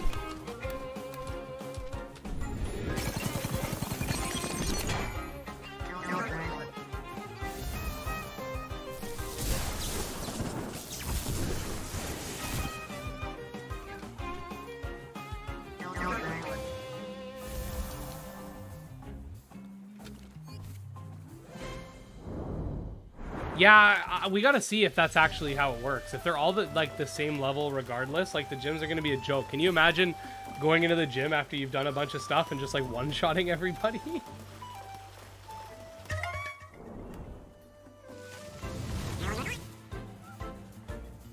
Ronan, I agree with you.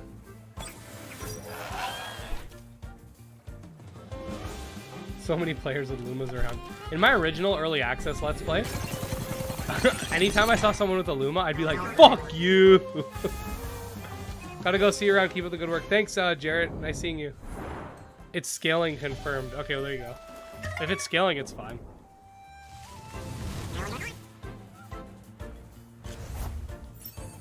One-shotting everyone in the gym sounds like regular Pokemon. Yeah, okay. So people will be like, oh, the games are just easier now because you know more of that. No! Okay? Karina can't even... Gen 6, that chick... If you go catch an Aegislash right next to her gym, she can't even hit you with 2 of her Pokemon.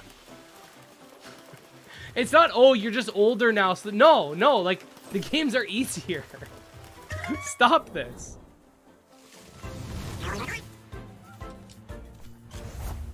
And then everybody shits on Gen 1. Like, I'm not a freaking Gen 1er, but everyone's like, oh, well, Gen 1 had bugs too. It's like, okay, it was the first Pokemon game made, like, 25 years ago. There's some things that you gotta kind of give it to it. You shouldn't, if you're comparing something to what it was 25 years ago and being like, well, you know, acting like they're on an even playing field, like, then there's a problem with that thing from 25 years later.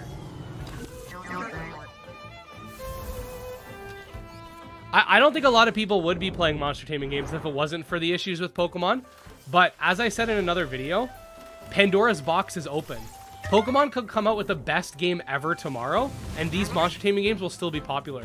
Because now, even if Pokemon starts to make the best games ever, then you could play Pokemon, and you could play these while you're waiting for the next Pokemon game. Pandora's box is open. There's no going back now.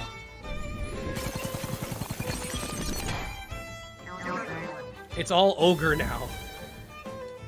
Do you think they should switch to double battle format for complexity? For Pokemon, I honestly, I prefer singles, to be honest. I think you can have some real good singles matches. Like, look at Smogon. I always did find it weird that competitive is doubles, but the whole game is singles. It's like for consistency, maybe. Like, that's what made games like Coliseum and stuff so much fun. Like, I miss the GameCube era. That was like one of the best eras. Like, GameCube sold bad, but like, oh, it was like the best home console.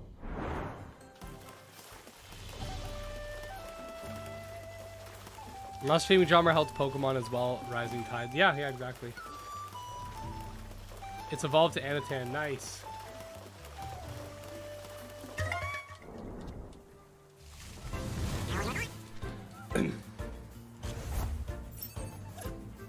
My freaking ear, man, it's plugged up. I don't know why my ear's like this. It's the worst. Oh, I kicked something. Pokemon is a gamble in my opinion. You either get BDSP or Legends. Yes. 25 years ago. I'm old. Yeah, I feel you.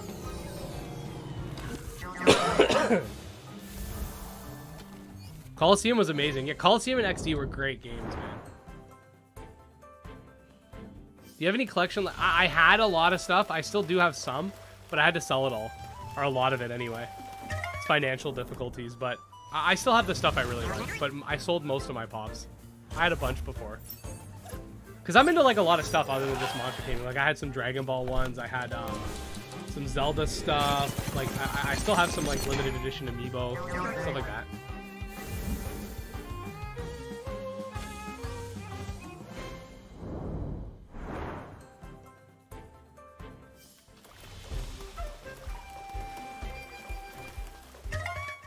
Best character design for the hero? Which game is that? Oh, Coliseum. Yeah, oh yeah. It was nice being an older character, too, who could drive a freaking motorcycle.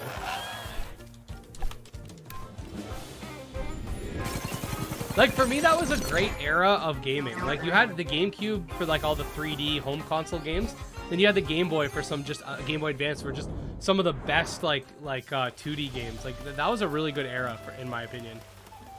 And that was before, like, there was a bunch of, like, DLC and like, day one DLC and all that crap, right? That was back when, like, you had to make a game good if you wanted people to buy it, because the biggest marketing was, like, word of mouth. If people said the game was good, then people would buy it. So if they made a bad game, people wouldn't buy it. Whereas now, they kind of just shove a bunch of stuff to make games look better than they are via the trailers and stuff. And that's all you really get. I don't know. I just feel like games used to, in general, this isn't just Pokemon. Games used to feel a lot more complete back in the day. Like, an example is games would have, like, you know, cosmetics you can unlock. And they were just unlockables. Now, if a game has cosmetics, and I'm not referring to, like, TEMTEM specifically because it's an MMO, but if, like, a home console single-player game has cosmetics, a lot of the time there's some premium currency you could buy. And it's just like, games used to feel so much more holistic back in the day. Like, there's a lot of cool stuff we've done with technology, but I feel like everything's so monetized now.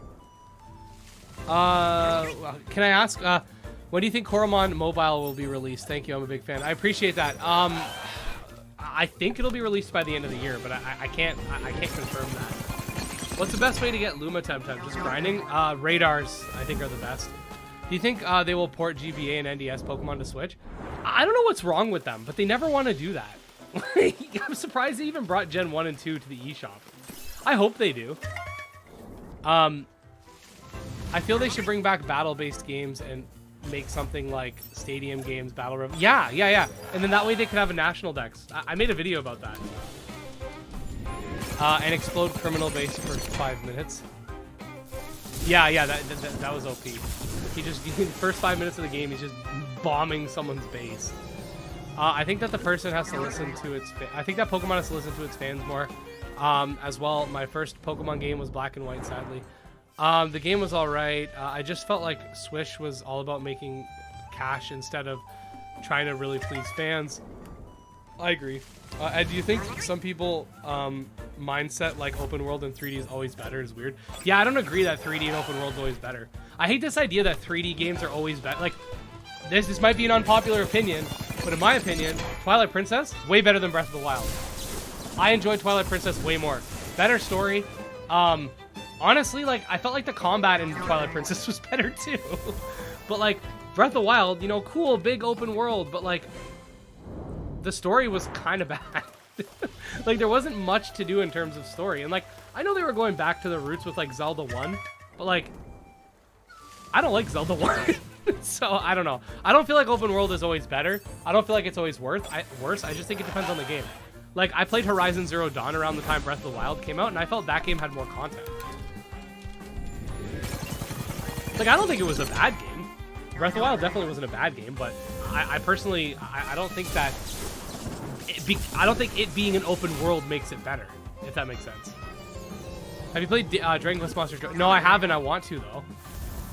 Clearly, Tetris would be better if it was 3D open world. Yes. Luma hunting odds are 1 in 7,500, but the radars increase them up to like 1 in 750, I think. I'm in that camp too, Rip. Like, a lot of people will be like, there's tons of content. You can collect 900 Korok seeds. And I'm just like... You know the people. Oh, Pokemon has an infinite amount of hours because you can shiny hunt forever. Like, come on. Like, that's not content. That's like a bonus.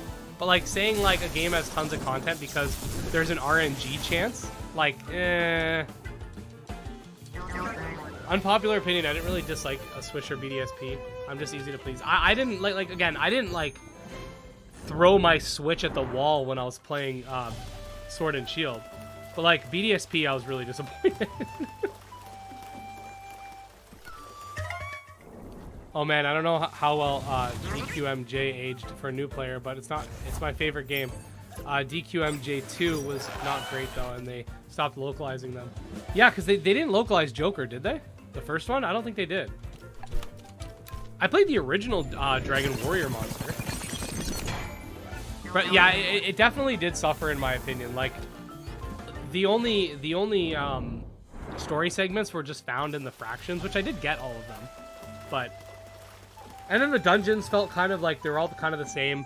The bosses all felt the same. The final boss was really underwhelming in my opinion. Like, it was way too easy. Is the new lair? What new lair? Is that even out? First and second Joker were localized. Oh, was it? Oh, I gotta look into that now. Do you at least like the new Pokemon? Some of them, like, a lot of people say like Sword and Shield has like an amazing roster. I like some of them, but like some of them I thought were the worst. Like that stupid penguin. I hate it. The freaking penguin. Oh, what's his name? Ice Cube? I don't like him. But there were some cool designs that I liked. Grimmsnarl's dope. Corviknight, dope. I hated all the starters though. I didn't like any of the starter evolutions.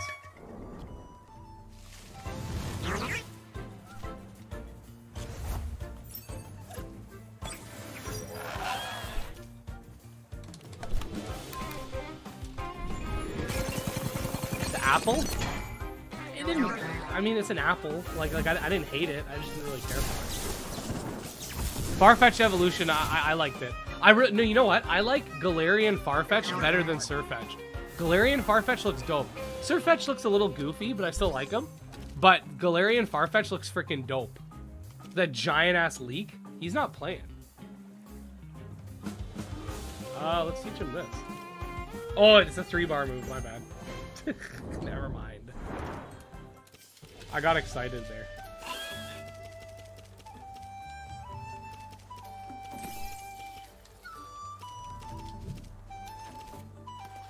Wait, I didn't mean to do that. There. Hey, did you ever do a Let's Play of VOTW? You played your own time? No. So I played Breath of the Wild way before I started doing YouTube. I started doing YouTube in like it's almost been 3 years now. Late 2019 is when I actually started. I've had my YouTube account since 2009, and I've uploaded random videos. But like, I actually started making like videos, like taking it like seriously, in 2019. Do you like the early look at the Scarlet Violet starters? I'm a little bit...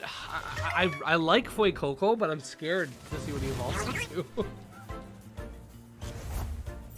Enjoying the game more than Pokemon Ed? I sure am at the moment. Depends on the game. It depends on which Pokemon game you're comparing it to, in my opinion.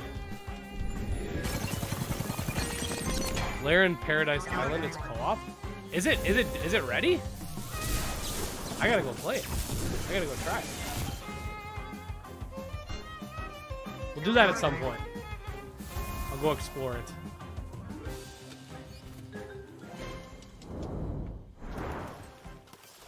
Damn, we got like 176 people in here. Jesus.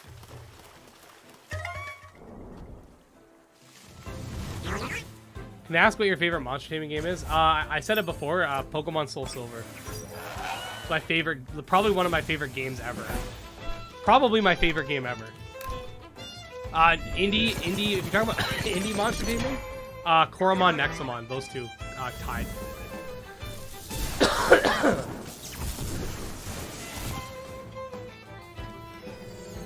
I felt like BDSP had a lot of potential, but they made it a 1-to-1 remake. Hey man, I really enjoy your TEMTEM videos. I currently made it back to see Ponko in the story, but need to go back to Kisiwa to catch some stray Tems. Hey. Thanks for watching. I appreciate it. Yeah, everybody in chat that's not subscribed, if you could subscribe, that would be great. Because we're going to hit 50K by the end of the year. Let's do it. I'm not going for any goals after 50K, though. 50K will be the final goal for the end of the year. Because my first goal is 40K. But, like, we destroyed... Oh, no, my first one was 35, then 40. Then I was like, oh, maybe 45.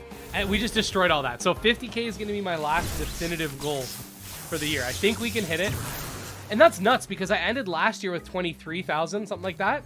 So we like if we hit like no, right, even right now, we've doubled since the year started. That's insane. Hey, I mean, if we hit 50K and then we double again in 2023, which I don't think we will. But if we did, that would be 100. That'd be amazing. Already subbed. Sad face. Almost at 200. It's literally like 100 counters an hour because we started at around 9 and we're just about to hit 200. Oh no, we started after 9. Never mind. Advanced congratulations for you and your channel. Thank you so much. That's because we appreciate the monster catching content. I appreciate you appreciating that.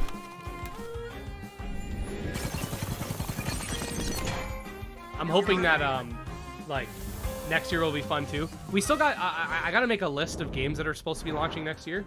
Because at the beginning of every year, I do like a this year in monster taming type video. I don't think it's going to be as crazy as this year, but there's still some noteworthy stuff like Pal World, Cassette Beasts, Tales of Tenerio, that Roblox game. I think it's going to be pretty hype.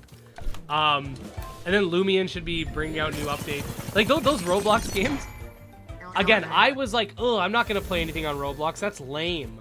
But like when I actually tried it, I was like, okay, these games are actually pretty good. I think those games are great because they well, Lumion doesn't update that much, but the other ones like put out updates all the time, and it has a lesser barrier to entry because all the games are free, right? So they have larger player bases, which is definitely good for like, you know, me as a content creator. So I think some of them are pretty cool. Like I had a lot of fun doing our Lumion Let's Play. I'm going to be recording another Doodle World episode tonight. Like, it's pretty cool stuff. It's definitely not what I was expecting. New Pokemon game is on track to beat sales launch record of Splatoon 3 in Japan. Dang. I was talking about Lumion Legacy and Doodle World, but there's also that Tales of Tenerio game that's coming out next year, where, like, one of those big Roblox YouTubers is, like, working on it. The game looks, I mean, it looks interesting. We'll have to see. But basically what's happening is there's a bunch of Pokemon fan games on Roblox. that have had to take down their games and remake them into monster taming games. So these are already like established developers that were making fan games that got DMCA.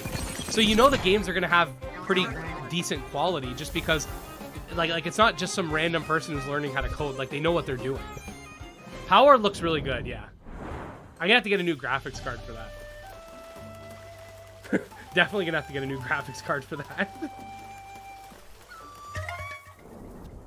There's also a Discord and a special channel for patrons. There is. We have a special patron channel.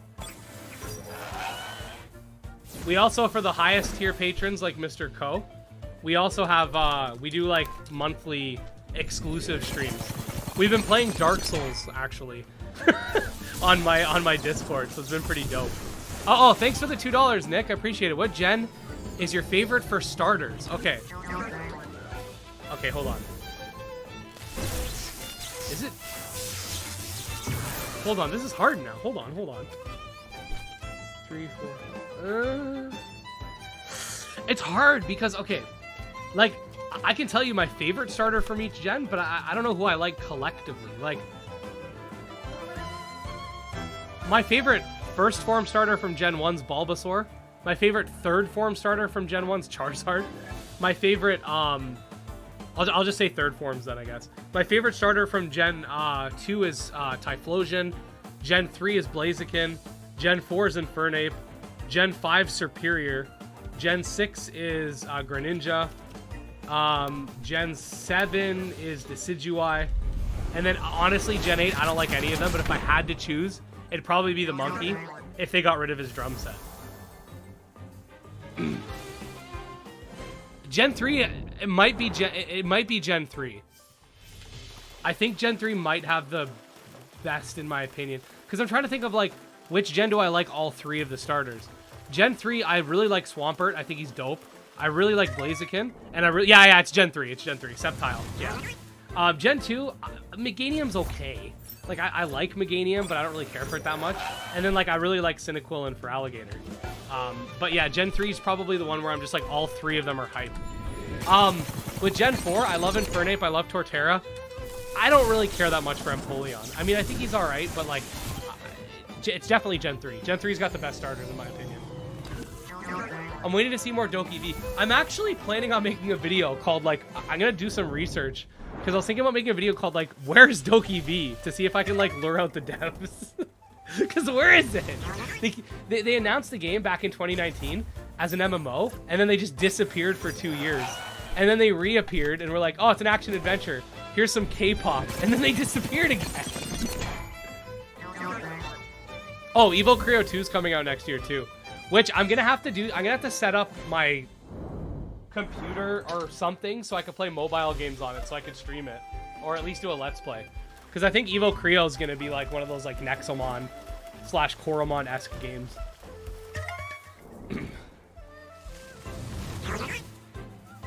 Hello, dude. What's up? I kind of hope they don't because I'm working on something similar to Doki V. Well, that's okay. Then you can say it's a Doki V-like game. It's all about Feraligatr and Typhlosion. They are sexy. I feel like randomly encountering a Luma in this game has got to be terrifying with every time being able to knock itself out. Yeah, seriously. Well, do you guys know how shiny Pokemon work in Coliseum and XD? It rolls them twice. I don't know if it's like that in XD, but it is in Coliseum. It literally rolls the shiny chance twice. So it rolls it if it's shiny in battle, and then rolls it again when you catch it. So like, can you imagine the stress in that game, getting like a 1 in 64,000 chance shiny, and then it uses Shadow Rush? Hey Ed, what's up, Barry? I want to stream someday. What's your advice for starting? Just do it. Don't worry about your quality at first. Just do it. You guys should watch some of my videos from almost 3 years ago. They're trash. But you just get better from doing it. Everybody gets so obsessed with like making sure their first video is amazing. Nobody's gonna watch your first video.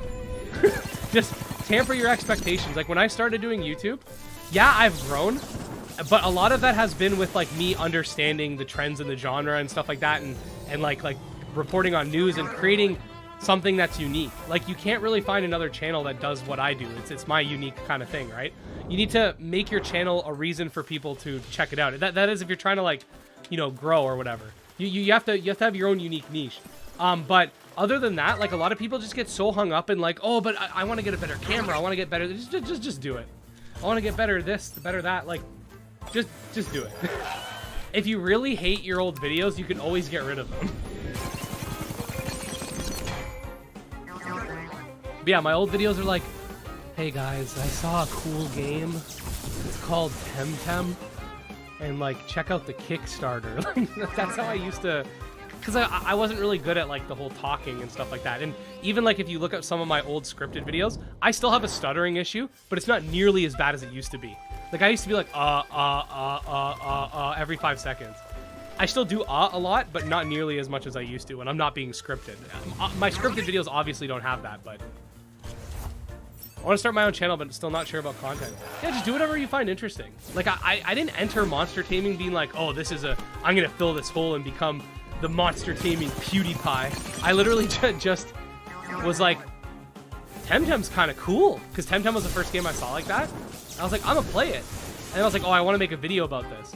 And then I found Coromon. I was like, oh, shoot. Like, for the first few months of my channel, I wasn't even technically a monster taming channel. I was just covering stuff I found interesting. Then I decided, okay, you know what? I'm gonna like specifically do monster taming because there's so much. Ed says you're a bad dad, Barry Bandit. He is. He abuses me. He doesn't give me he doesn't give me the love I need. Does anybody know if there's a way to match friendly matches for both players? I can't battle the homies because they're too high level. No, they don't scale, unfortunately. How has content creation helped your confidence? I mean, a little bit. I think there's a difference between like confidence online versus confidence in person. Like, if you meet me in person, like, I might come off as a little bit like weird, I guess. I mean, I'm not that weird, but like, I don't like giving eye contact and stuff like that. But like, I've never not really been that confident. I'm like an introvert who can like disguise themselves as an extrovert. Like, if you met me, you'd think I'm like this super extroverted person, but like in reality, I'm not at all. Yeah, exactly. Rip right here says it. Don't stream or content create if you just want to be famous. You have to love doing it. I tried the streaming thing and didn't have the passion for it. 100%. You guys don't know how many hours I've put into this. Like today, so I'm streaming today from 9 until 1.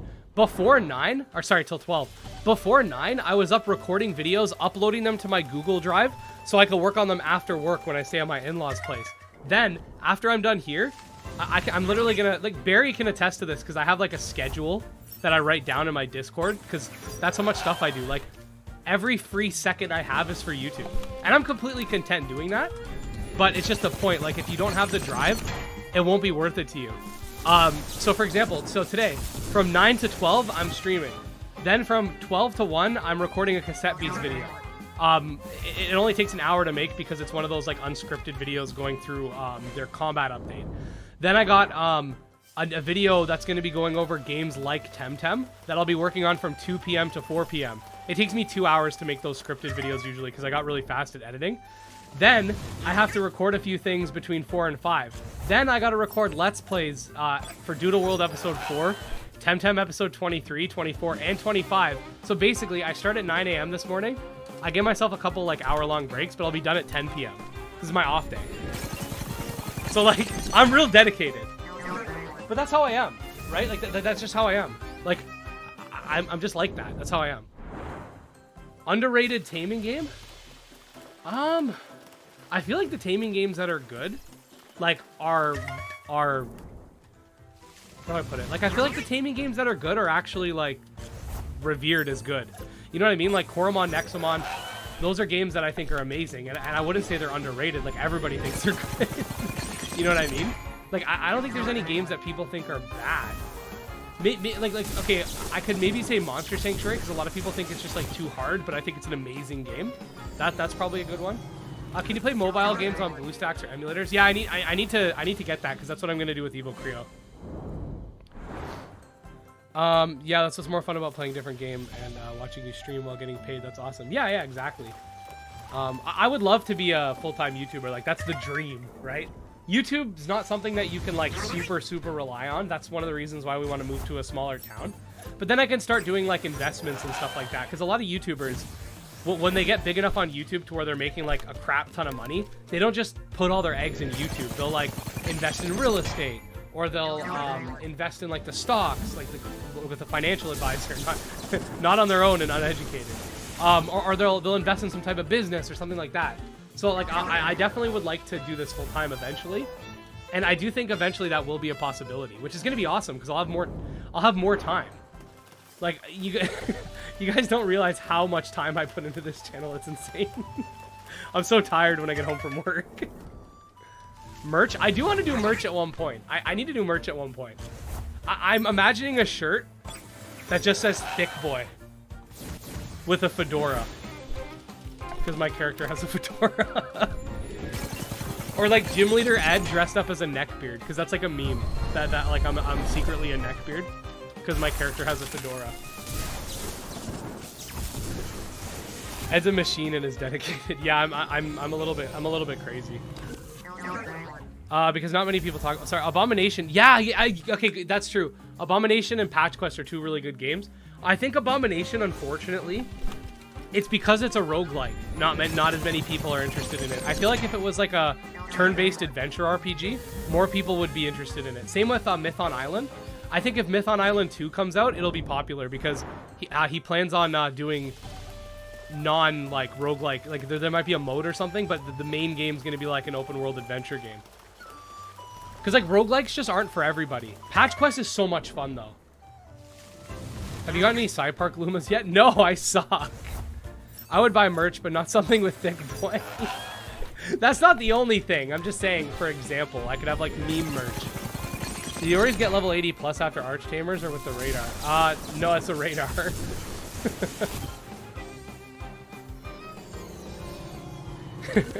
Cass, I'll make a shirt for you that says Sexy Boy. How's that sound?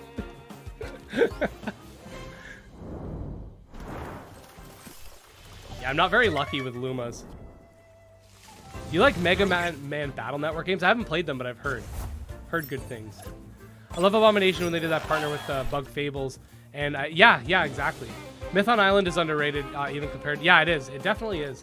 I feel like Myth on Island, though, I guess this goes for a lot of the games. I feel like a lot of these games need to do more marketing. Because, like, one thing I'm noticing with a lot of the newer developers that come into the monster taming scene, they just expect me to market their game. But, like, we're starting to get sizable, but we're not that big, right? Like if I make a video about their game, it might get a few thousand views. And, like, of those views, maybe, like, 10% of people will actually, like, it's not... I'm not like freaking, I'm not PewDiePie, you know what I mean? So like, I feel like a lot of devs need to market their games more. Like, look at the games, if you look at the games that are more successful, they were marketing before I came into the picture. TEMTEM, Coromon was even, Coromon's kind of interesting because Coromon and me kind of grew together at the same time. Because I was actually covering Coromon when I was a tiny channel, and Coromon, nobody even knew what it was. Right, so we kind of grew together. Nexomon, like the first one, got 1 million downloads all by itself. Right, like I feel like more devs need to do marketing and not just be like, oh, Ed will just make a video. Because as much as I wish I could just point at a game and you know, make it famous, I can't. Like, it won't work. I would buy the Thick Boy shirt. Just make sure to have 2XL. Oh, trust me, I will. Don't worry. I like baggy clothes, so I always get bigger sizes than I need. So you don't have to worry about big sizes. Oh, my knees. I'm like kneeling right now because my butt hurts. The Pokatuber problem is a beast of an issue of its own. Pokatuber problem. I think the free demo when the game is in its infancy is a great strategy. Yeah, 100%. And not just that, just like even just like you know, you could do Facebook and Google ads and stuff like that for very cheap. Like if you wanna get some Google ads on your game, like you could spend like $10 and get some ads up. Like it's not, you're not gonna get like crazy amounts of advertising with $10, but you can like make a plan that's affordable for you, or just reach out to other content creators. Like for example, if you're making a game that's like SMT, don't just reach out to Poketubers. Reach out to people that cover Persona. Reach out to people that cover like SMT kind of games, or just JRPGs in general. Like there's a lot of marketing that needs to be done in the genre, in my opinion. I do my best, but you also run into the issue where I mostly cover what's my favorites. Like I can't extensively cover something I'm not super interested in. So that's another issue, right? Like if you come to me with like, let's say a farming sim, I'm not going to cover it that much because it's not my thing. Like I'll cover it a little bit, but I can't sit there and just make a ton of guides. Like I have to be passionate about something. Sci-Park hunting could take a lot of time. I got lucky this week with 19 encounters, but it usually takes 1,200. Jesus. Ed, work on videos on break while at work even. Yeah, I do actually. I script videos while I'm at work. So I drive a bus, but when I get to the end of the line, if I get there quick enough, I'll have like 10-15 minutes before I have to leave. If the line's not like the worst.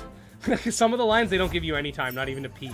But if I have like 10-15 minutes, then I'll start scripting a video on my phone. I literally bought a phone with a keyboard just for that reason. Wasn't there that one? Yeah, like I showed it off, but I didn't make a ton of videos about it. There's a few, like Monster Harvest. But even like Monster Harvest, when I did my review, I basically just battled the game. Like my whole review is based on battling. Because I didn't want to make a farm. Like I did the very minimum you had to do. I worked in advertising for over 8 years. Having high retention rates from precious ads are far better than a widespread ad. Okay, cool. There's also Ova Magica that has farming, which I mean, you know, the battle system in that game's fun, but I can't see myself farming like a crap ton. It's just not my thing. Same with like Rune Factory and stuff like that. Like, even though you can automate the farming later, it's just too much for me to get to that point. You should advertise also, you'd get more subs. I guess. I don't know. I've never actually run like advertisements to get me to get subs.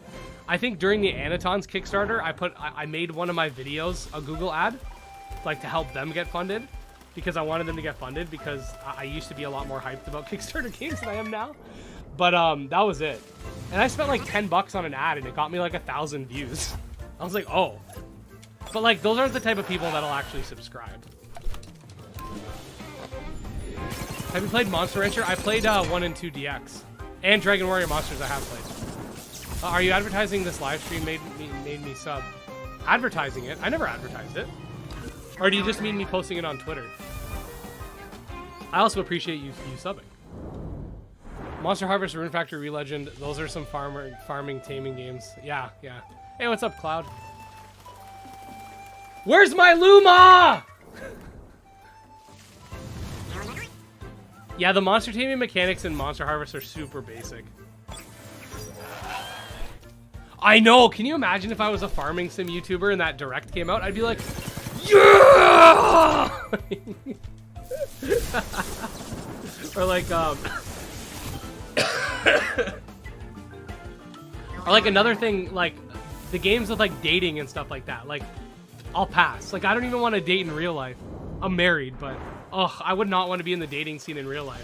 What makes you think I want to date in a video game? Like, you know, a lot of those games have it where you can get like married or whatever. Can you imagine if you're like a YouTuber that covers stuff like that? It's like, yeah, I can't wait. Because all those games were like farming dating sims. You scared my cat. Sorry, Arcane Orange's cat.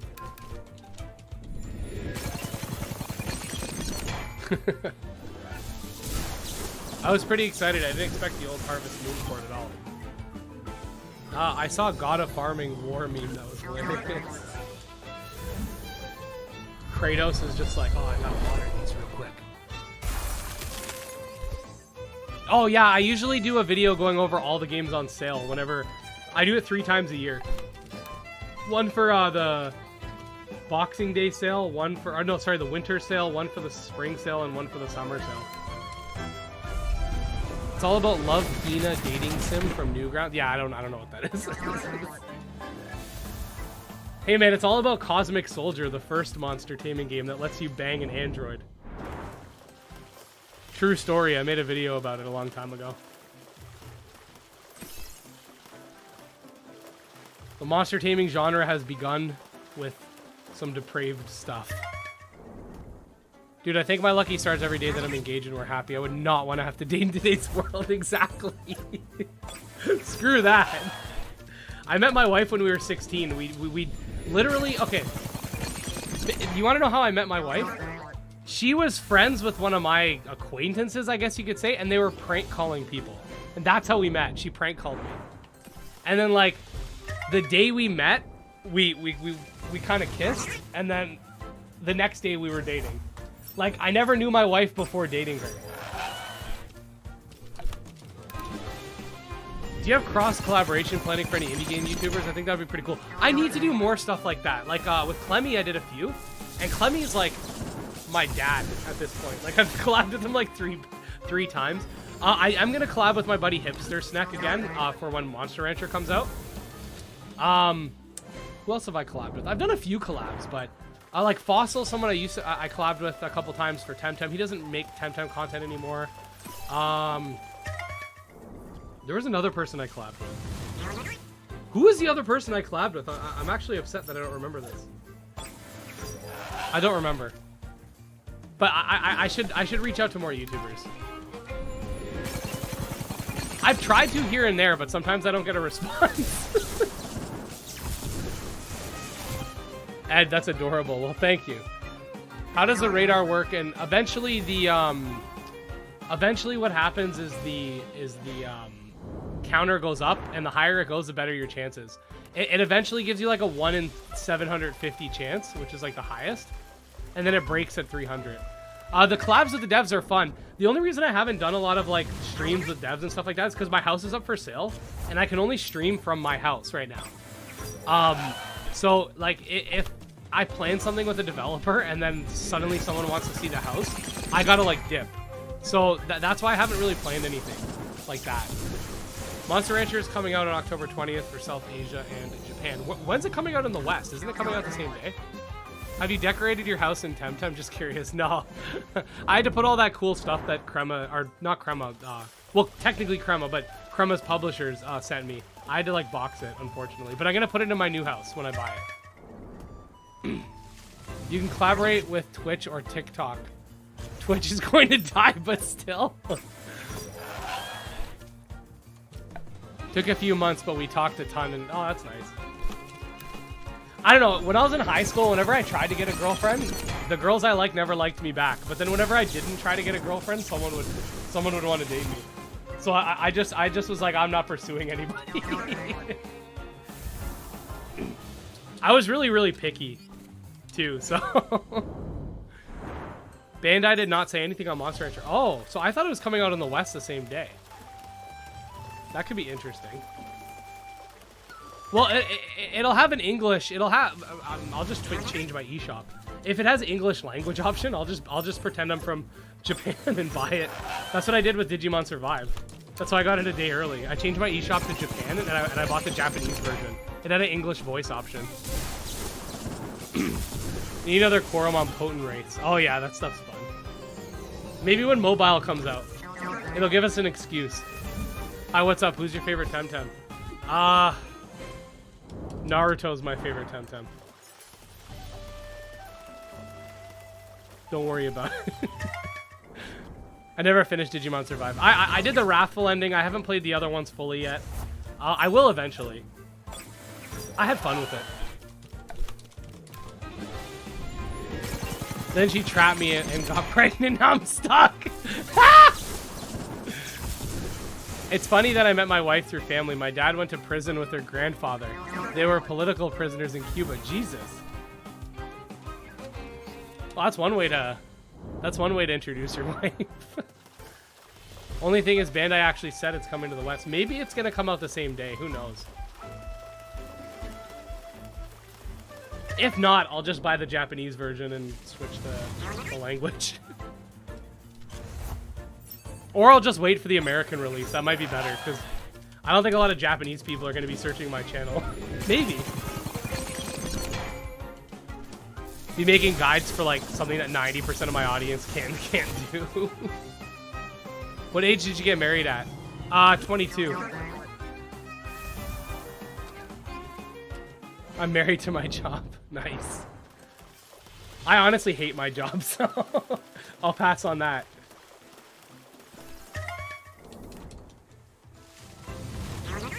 Maybe it's the same day and we're overthinking it. Very possible. I feel like if it was coming out a different day in the West, they would have specifically said. Like, it came out in the same day worldwide for the 1 and 2 remakes, so I'm assuming it's the same situation. Come on, where's my Luma? Oh. I bet I can find a Luma before you. Shush! Get out of here, Barry.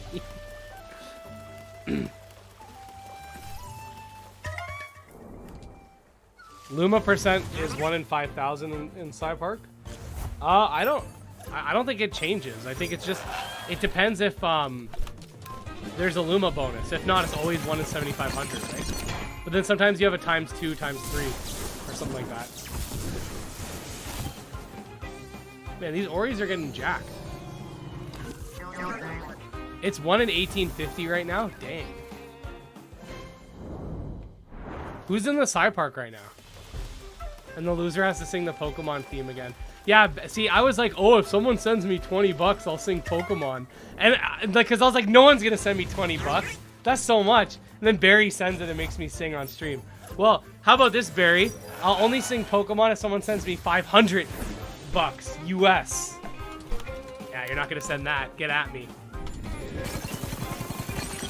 Pokemon SV co-op with mod stream when I'm in Sci Park for a second. Fluffy, nice. Fluffy and Showlight. Okay.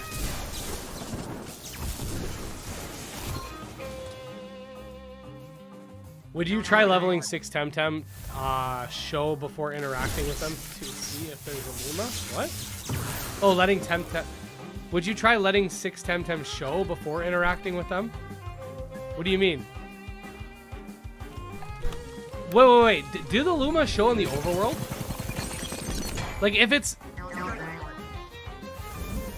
Yeah, that's what I'm wondering. Do they actually show up as Luma in the overworld?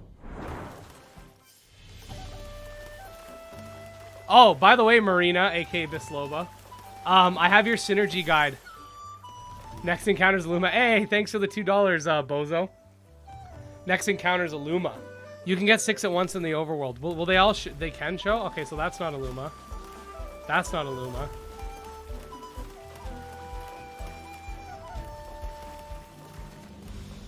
Do I have to like run around, or will they all just show up in the same spot?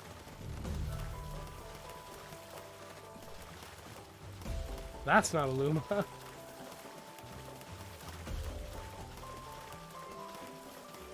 That's not a Luma. Does YouTube even allow sending $500 super chat? I don't know, maybe. Ah! My mod services cost 500 bucks. Oh no! Oh no! Ban Barry from the chat. He's after me.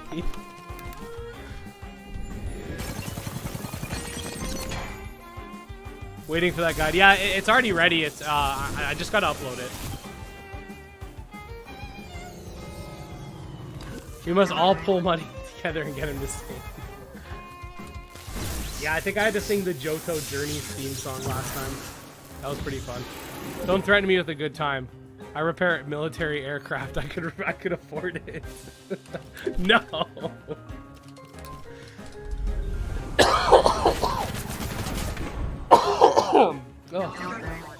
I got Luma skill while trying to save Sophia really at the beginning of the game. Nice. Sing if you find a Luma, that's more doable. No! Go Power Rangers.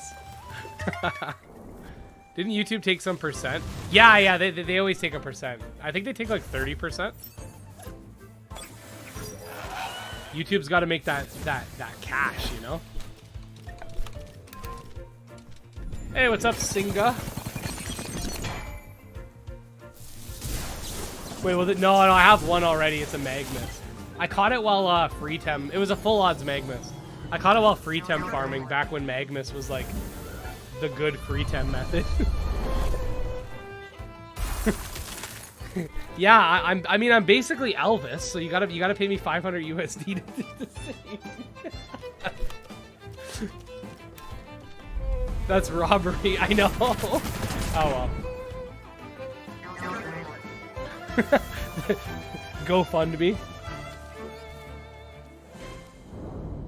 Hey, I mean, if you're gonna make a GoFundMe, we'll make it 5,000. I don't know what you guys are talking about. I'll get a new PS5 and a graphics card. Then I can get my, oh my god.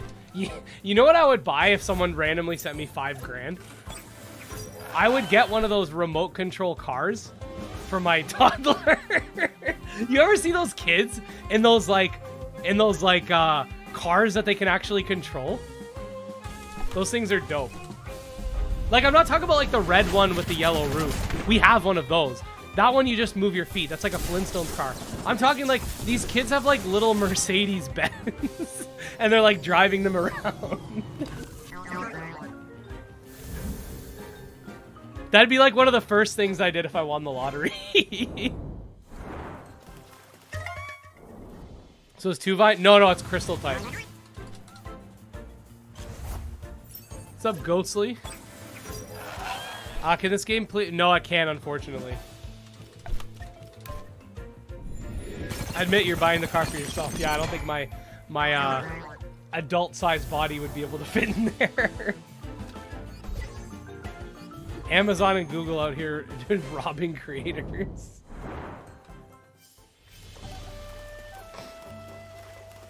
I mean, I can't complain about YouTube too much because as much as like their support is absolute ass, like YouTube's done so much for me.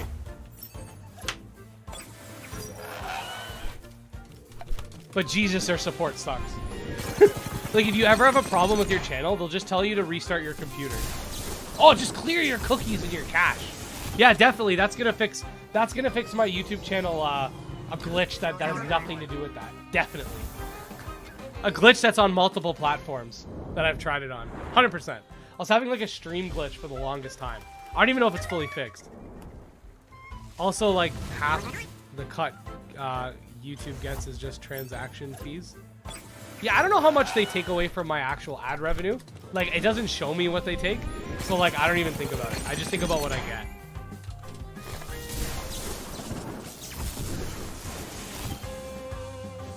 What I think is funny is that YouTube will put ads on your videos if you don't have 1,000 subs, but you can't monetize them.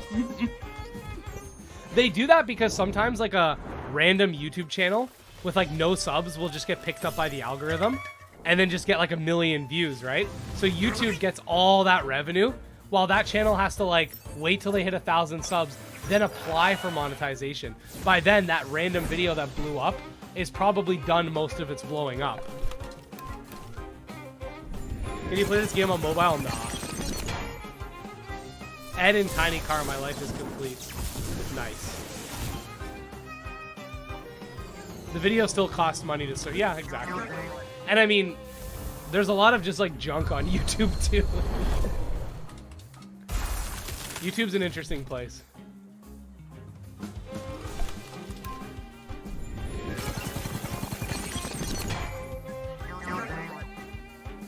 Will TEMTEM be on console? It's already out. It's just console and PC.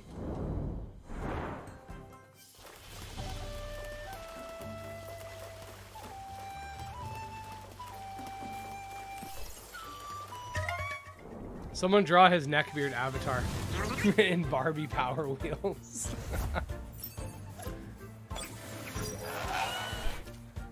Collectively or all at once? All at once! How goes the Ori hunt? We haven't found a Luma yet. We're almost out of encounters. We'll do a Genki one next, but not today, because I can't be streaming for like 6 hours today. I gotta work on some other videos, but if we don't get it, it is what it is. Oh, also, side note, you Digimon fans might find this interesting. So you know how like when you know how like when Crema sent me that TEMTEM merch? I like did like an unboxing video for it, and that was kind of just like a fun extra thing. Well, oh, and Digimon Bandai Namco did the same thing. Well, anyway, there's this store, and they're kind of small, and they're trying to like get advertising going and stuff like that. So they're not paying me to do this, but the guy emailed me and he was like, hey, he goes, if I like send you like a new Digimon card pack, will you like show it off? And I'm like, well, is this like a sponsorship or what? Because I gotta like, if I'm getting paid, I gotta make sure your company's not like crazy. He's like, no. He goes like you can just keep the cards. And I was like, all right, send the cards. Why not? Because I know you guys enjoyed those other ones. So I have some Dragon Digimon set coming in the mail. He literally reached out to me on email. So I thought it was pretty cool. And I know it's not a scam because I got the DHL update. It should be coming to my house in the next couple days. I just thought it was kind of cool. Like, I don't usually collect cards or anything like that, but I was like, oh, you know, it could be a fun, like, extra video. Like with the other ones, I uploaded them, like, later in the day. Usually I upload, like, once or twice a day. I just threw an extra upload. I'll do the same thing. Had more luck with the Psy Park. Yeah, I can imagine. This is unfortunate. Yeah, I mean, why not? Why not? We're messing around. We're having fun. Where I am, Digimon cards are only available in Japanese. Oh, yeah, I don't know. We're gonna find out. We're gonna find out once they come in. Hey, what's up, Tokn? If I said that right, Token. I'm assuming that's how you say it.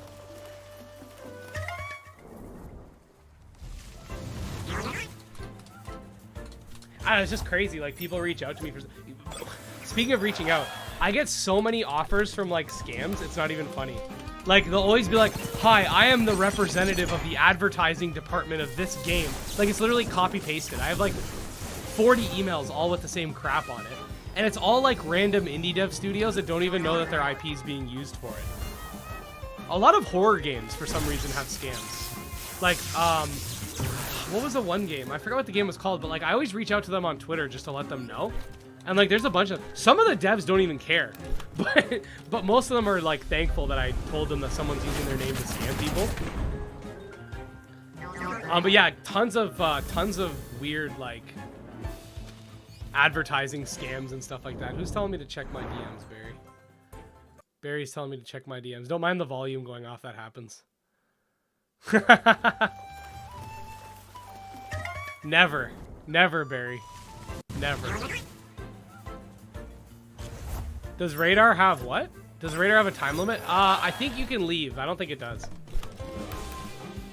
I don't think logging out would make it go away. Because that would suck. Can you imagine you're in the middle of a radar, and then the game just crashes? I don't think that's how it works.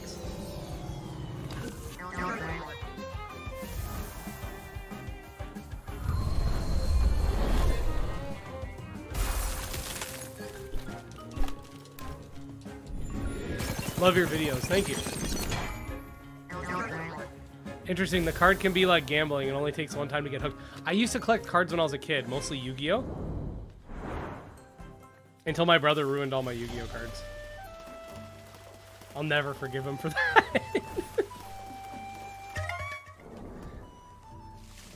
Oh, you can't get them until... You can find some in, like, in the wild, like, around places, but you can't actually buy them until the end of the game. So radar length is based on a certain amount of battles it's applied to? Yeah, exactly. You have to kill everything that you encounter. If you run, it breaks the chain. And it goes up to 300. What's your favorite OG Yu-Gi-Oh card? Oh, come on. Blue Eyes, obviously. Come on! You all know what's good. Blue Eyes and Red Eyes. Those are the two coolest ones. Do you feel like this game can be really compete with Pokemon? No, it's an indie game. It's not going to compete with Pokemon.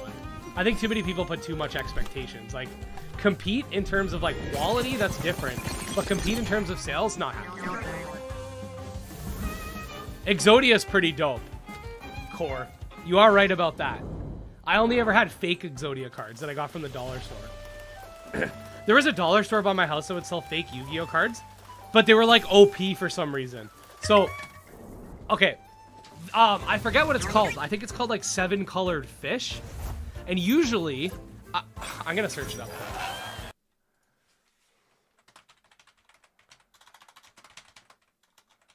Hold on one sec. Yeah, 7 colored fish. Okay. Usually, Mr. 7 colored fish only has 1,800 attack points. Okay? Well, the ones at the dollar store all had 18,000 attack points. And they had the same amount of stars. For some reason, all of the attack and defense points were all like 5 digits. But they all looked just like the regular Yu-Gi-Oh cards, albeit like a little lower quality, right? So they clearly like reprinted them or something. But yeah, they had like 18,000 attack. I'm just like, wow, the 7 colored fish is like OP.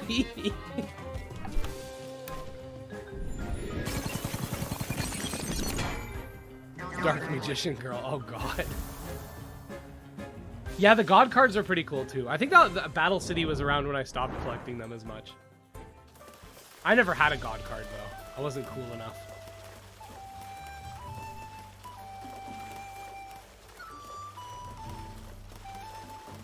I had the blue eyes from like that Kaiba pack. That was dope. All the starter decks, like I had like the Joey starter deck, the Yugi one, the Kaiba one.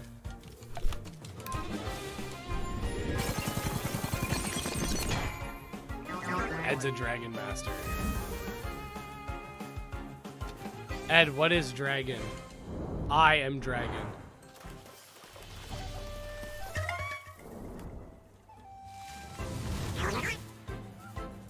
The Egyptian gods go so hard. In TEMTEM, what's the strongest type in your opinion? I guess it would be digital, right? Because they're not resisted by anything.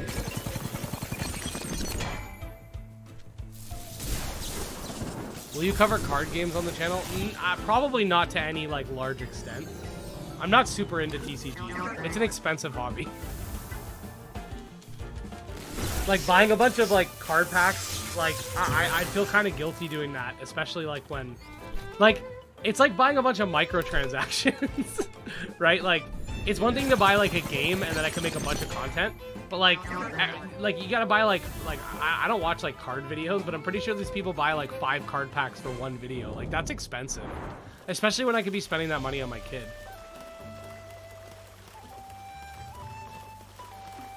But like whenever there's like card video game news, like when that Yu-Gi-Oh game came out, like I will cover stuff like that because you could argue that card games shouldn't count, but like Yu-Gi-Oh's kind of in like that monster taming bubble, right?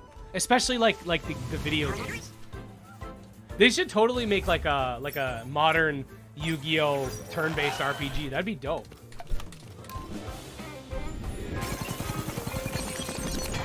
Like, it's not even like Yu-Gi-Oh card battles, it's just the monsters, right? It's like you can have Blue Eyes, you can have Dark Magician and all that stuff, and you just level them up like you would in like TEMTEM. That'd be dope.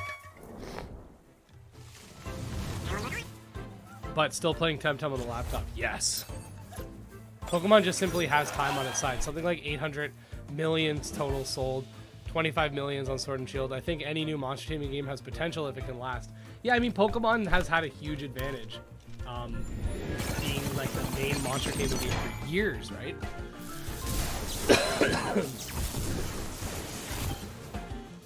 I think too many people are obsessed with something quote-unquote beating Pokemon. That's the thing. Like, I would love to see one of these games outsell a Pokemon game if the game's good, but like, to me, it doesn't matter that much. TCG's basically gambling, kinda. Pokemon has slacked IMO due to popularity. I will agree. In many aspects, they've kind of been a little bit complacent. Definitely think so. Oh, we're so close to the end. Come on, Luma. They should have a pity system with these radars, man. I think Lumion Legacy does. So, like, if you use one of their chaining things or whatever, at the end, if you don't get a Luma, you'll get one. Or a shiny, you'll get one. Or Gamma, or whatever the hell it's called. What's up, Nightmare? Oh, by the way, I loved your article review. Thank you. I was not expecting that article review to do that well. I was like, this article looks interesting. I'll make a video on it. Like, it'll be fun.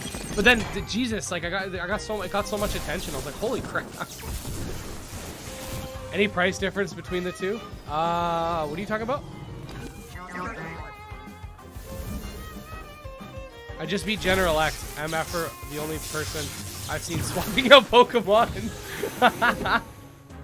If I'm being honest, I love the Pokemon games, but lately they've been whack. LOL, Temtem's definitely better, at least to me right now.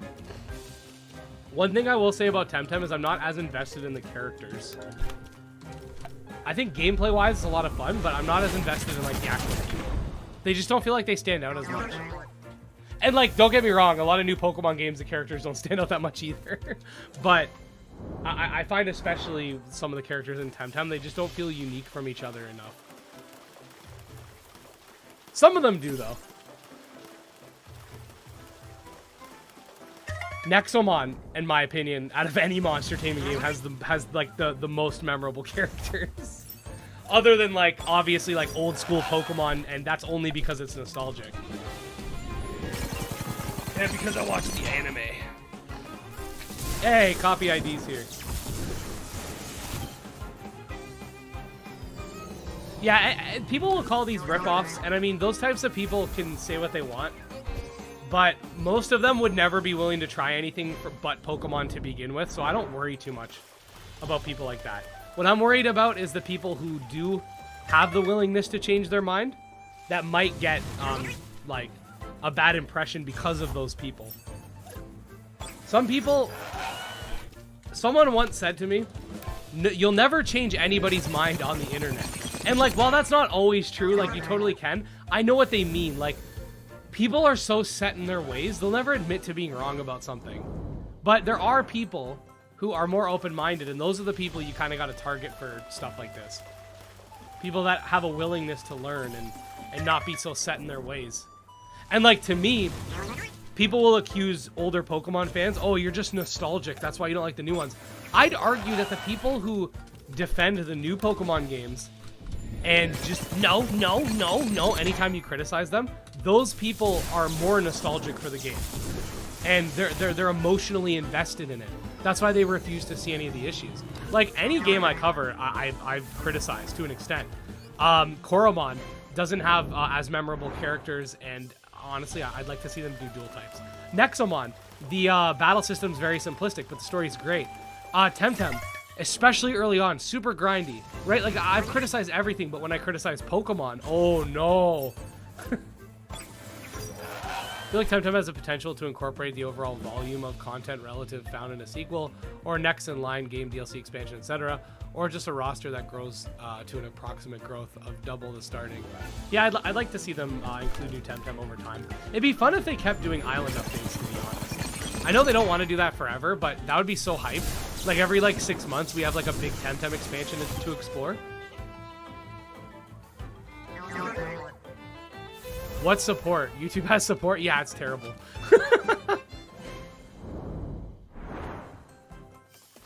It's pretty bad.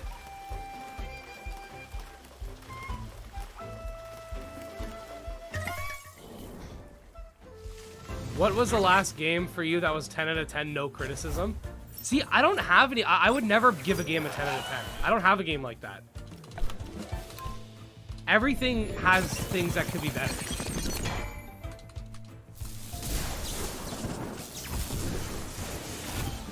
No Luma for me.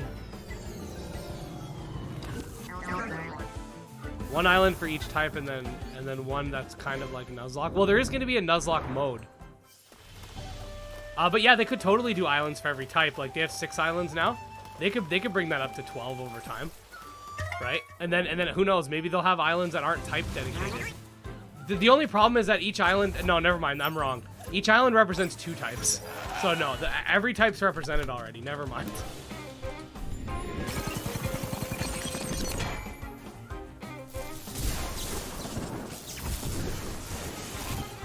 If he had a game that was 10 out of 10, wouldn't he still be playing it? 10 out of 10 means perfect. Exactly, right? I'm trying to think of what the last game I played that was just like, dang, this is so good. Like every game has issues, even my favorite games. Like Soul Silver and Heart Gold, they have a bad level curve when you beat the Elite Four. Like, when you beat the 8th gym, you go south, and you'll find, like, level 18s. Like, in the wild, right? Like, even those games have issues, and I think they're great, but they have issues, too. I hacked your radar, Ed. You will not get a Luma. Mwahaha. That's mean. I think I'm gonna catch some of these at the end because they have better stat chances too.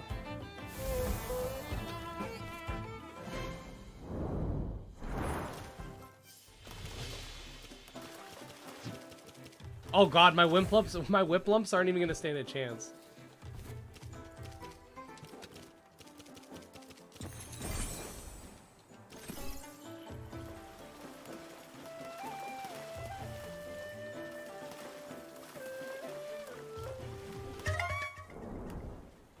I mean, TEMTEM can do more updates since they have the battle pass. Yeah, exactly.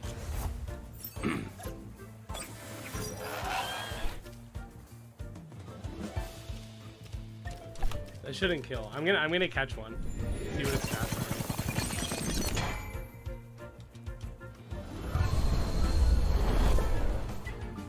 are. Why does this little robot get cold breeze? What is it, a fan?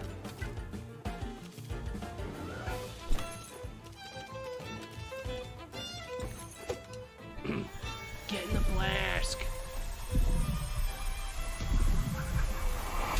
Alright, what do we got? Oh, he doesn't even have one perfect stat. Disgusting!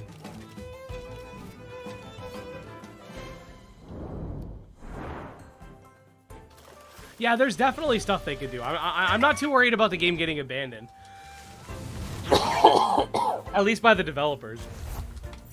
People will come and go, like, the player base is gonna drop.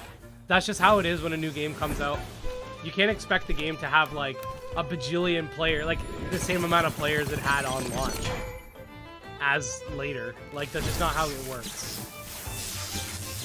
Do I sense fellow One Piece fans? I personally never watched it. I'm not that interested in One Piece, but I like a lot of other anime.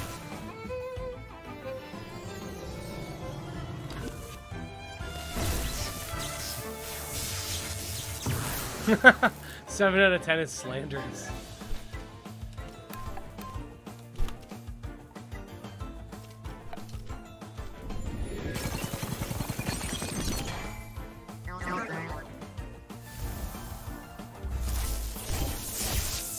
Don't give them Pokemon ideas. Rotom should stay in Pokemon.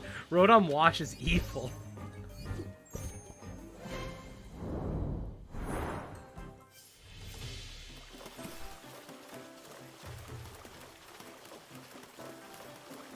I want a Luma. You're not Luma. You're not Luma. Where's my Luma? Man, you're not Luma.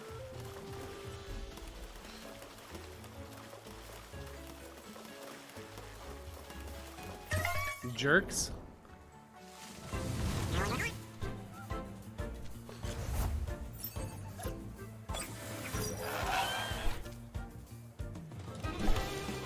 Oh, we're almost at the end. I am sad. No shiny hunting. Sorry, no shiny for me. We're gonna do this again next week, I think.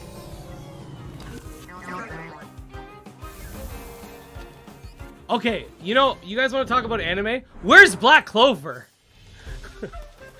I don't want a movie. I want the anime to come back.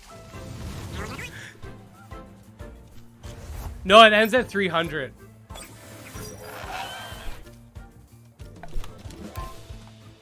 It ends at 300 encounters. I'm almost there. At least I could use the footage from this stream for an updated radar hunting guide if I decide to put one out.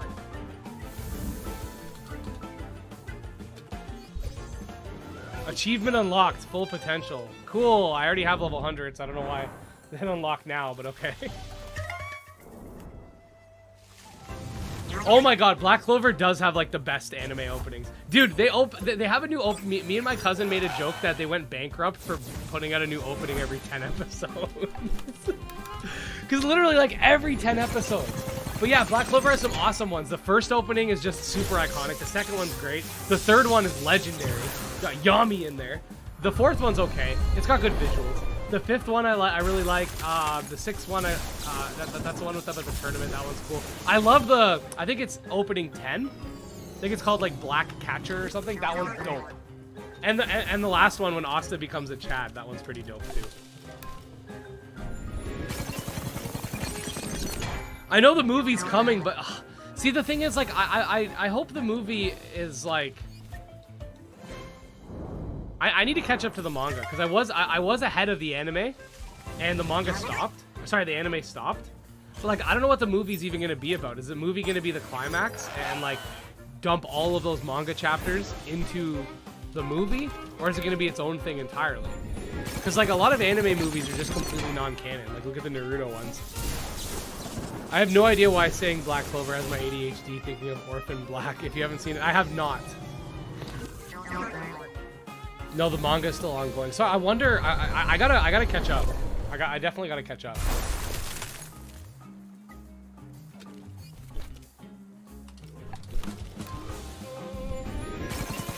Such a good show. It's epic too. Like every time someone underestimates him, he just one-shots them.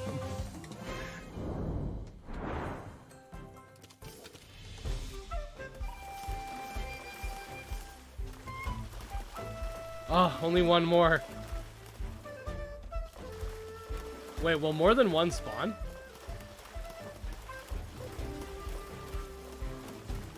I don't think I can make 6 of them spawn, eh? Oh, that's too bad. I thought maybe I could get 6 to spawn so I can see if one of them's a Luma.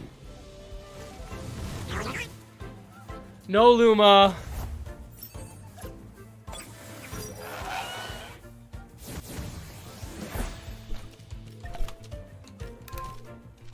Sad, big sad.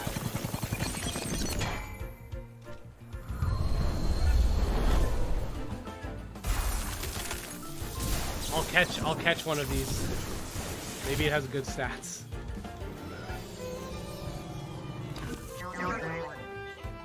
Radar expert. Fuck you. Ed, you like weekly or seasonal anime? Okay, there's a reason I like weekly. Not because I think it's better quality. I forget.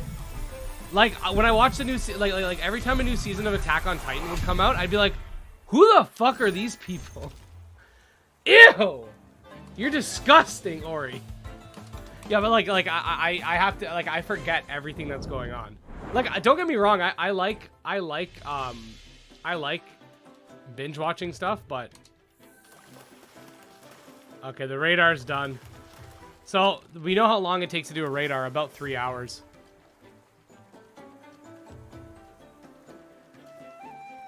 You need a radar specific to certain TEMTEM. Anyways, guys, let me know if you guys... I like how you were just weaving out. Exactly.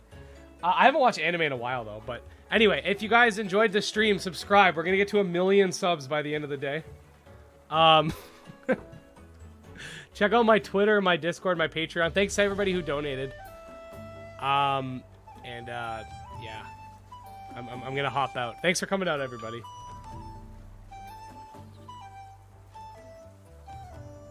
This is super fun. You should do it again sometime soon. Thank you. I think I'm going to do one next week, too. We'll do Genki next time.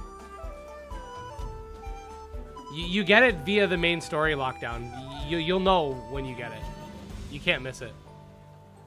See you guys.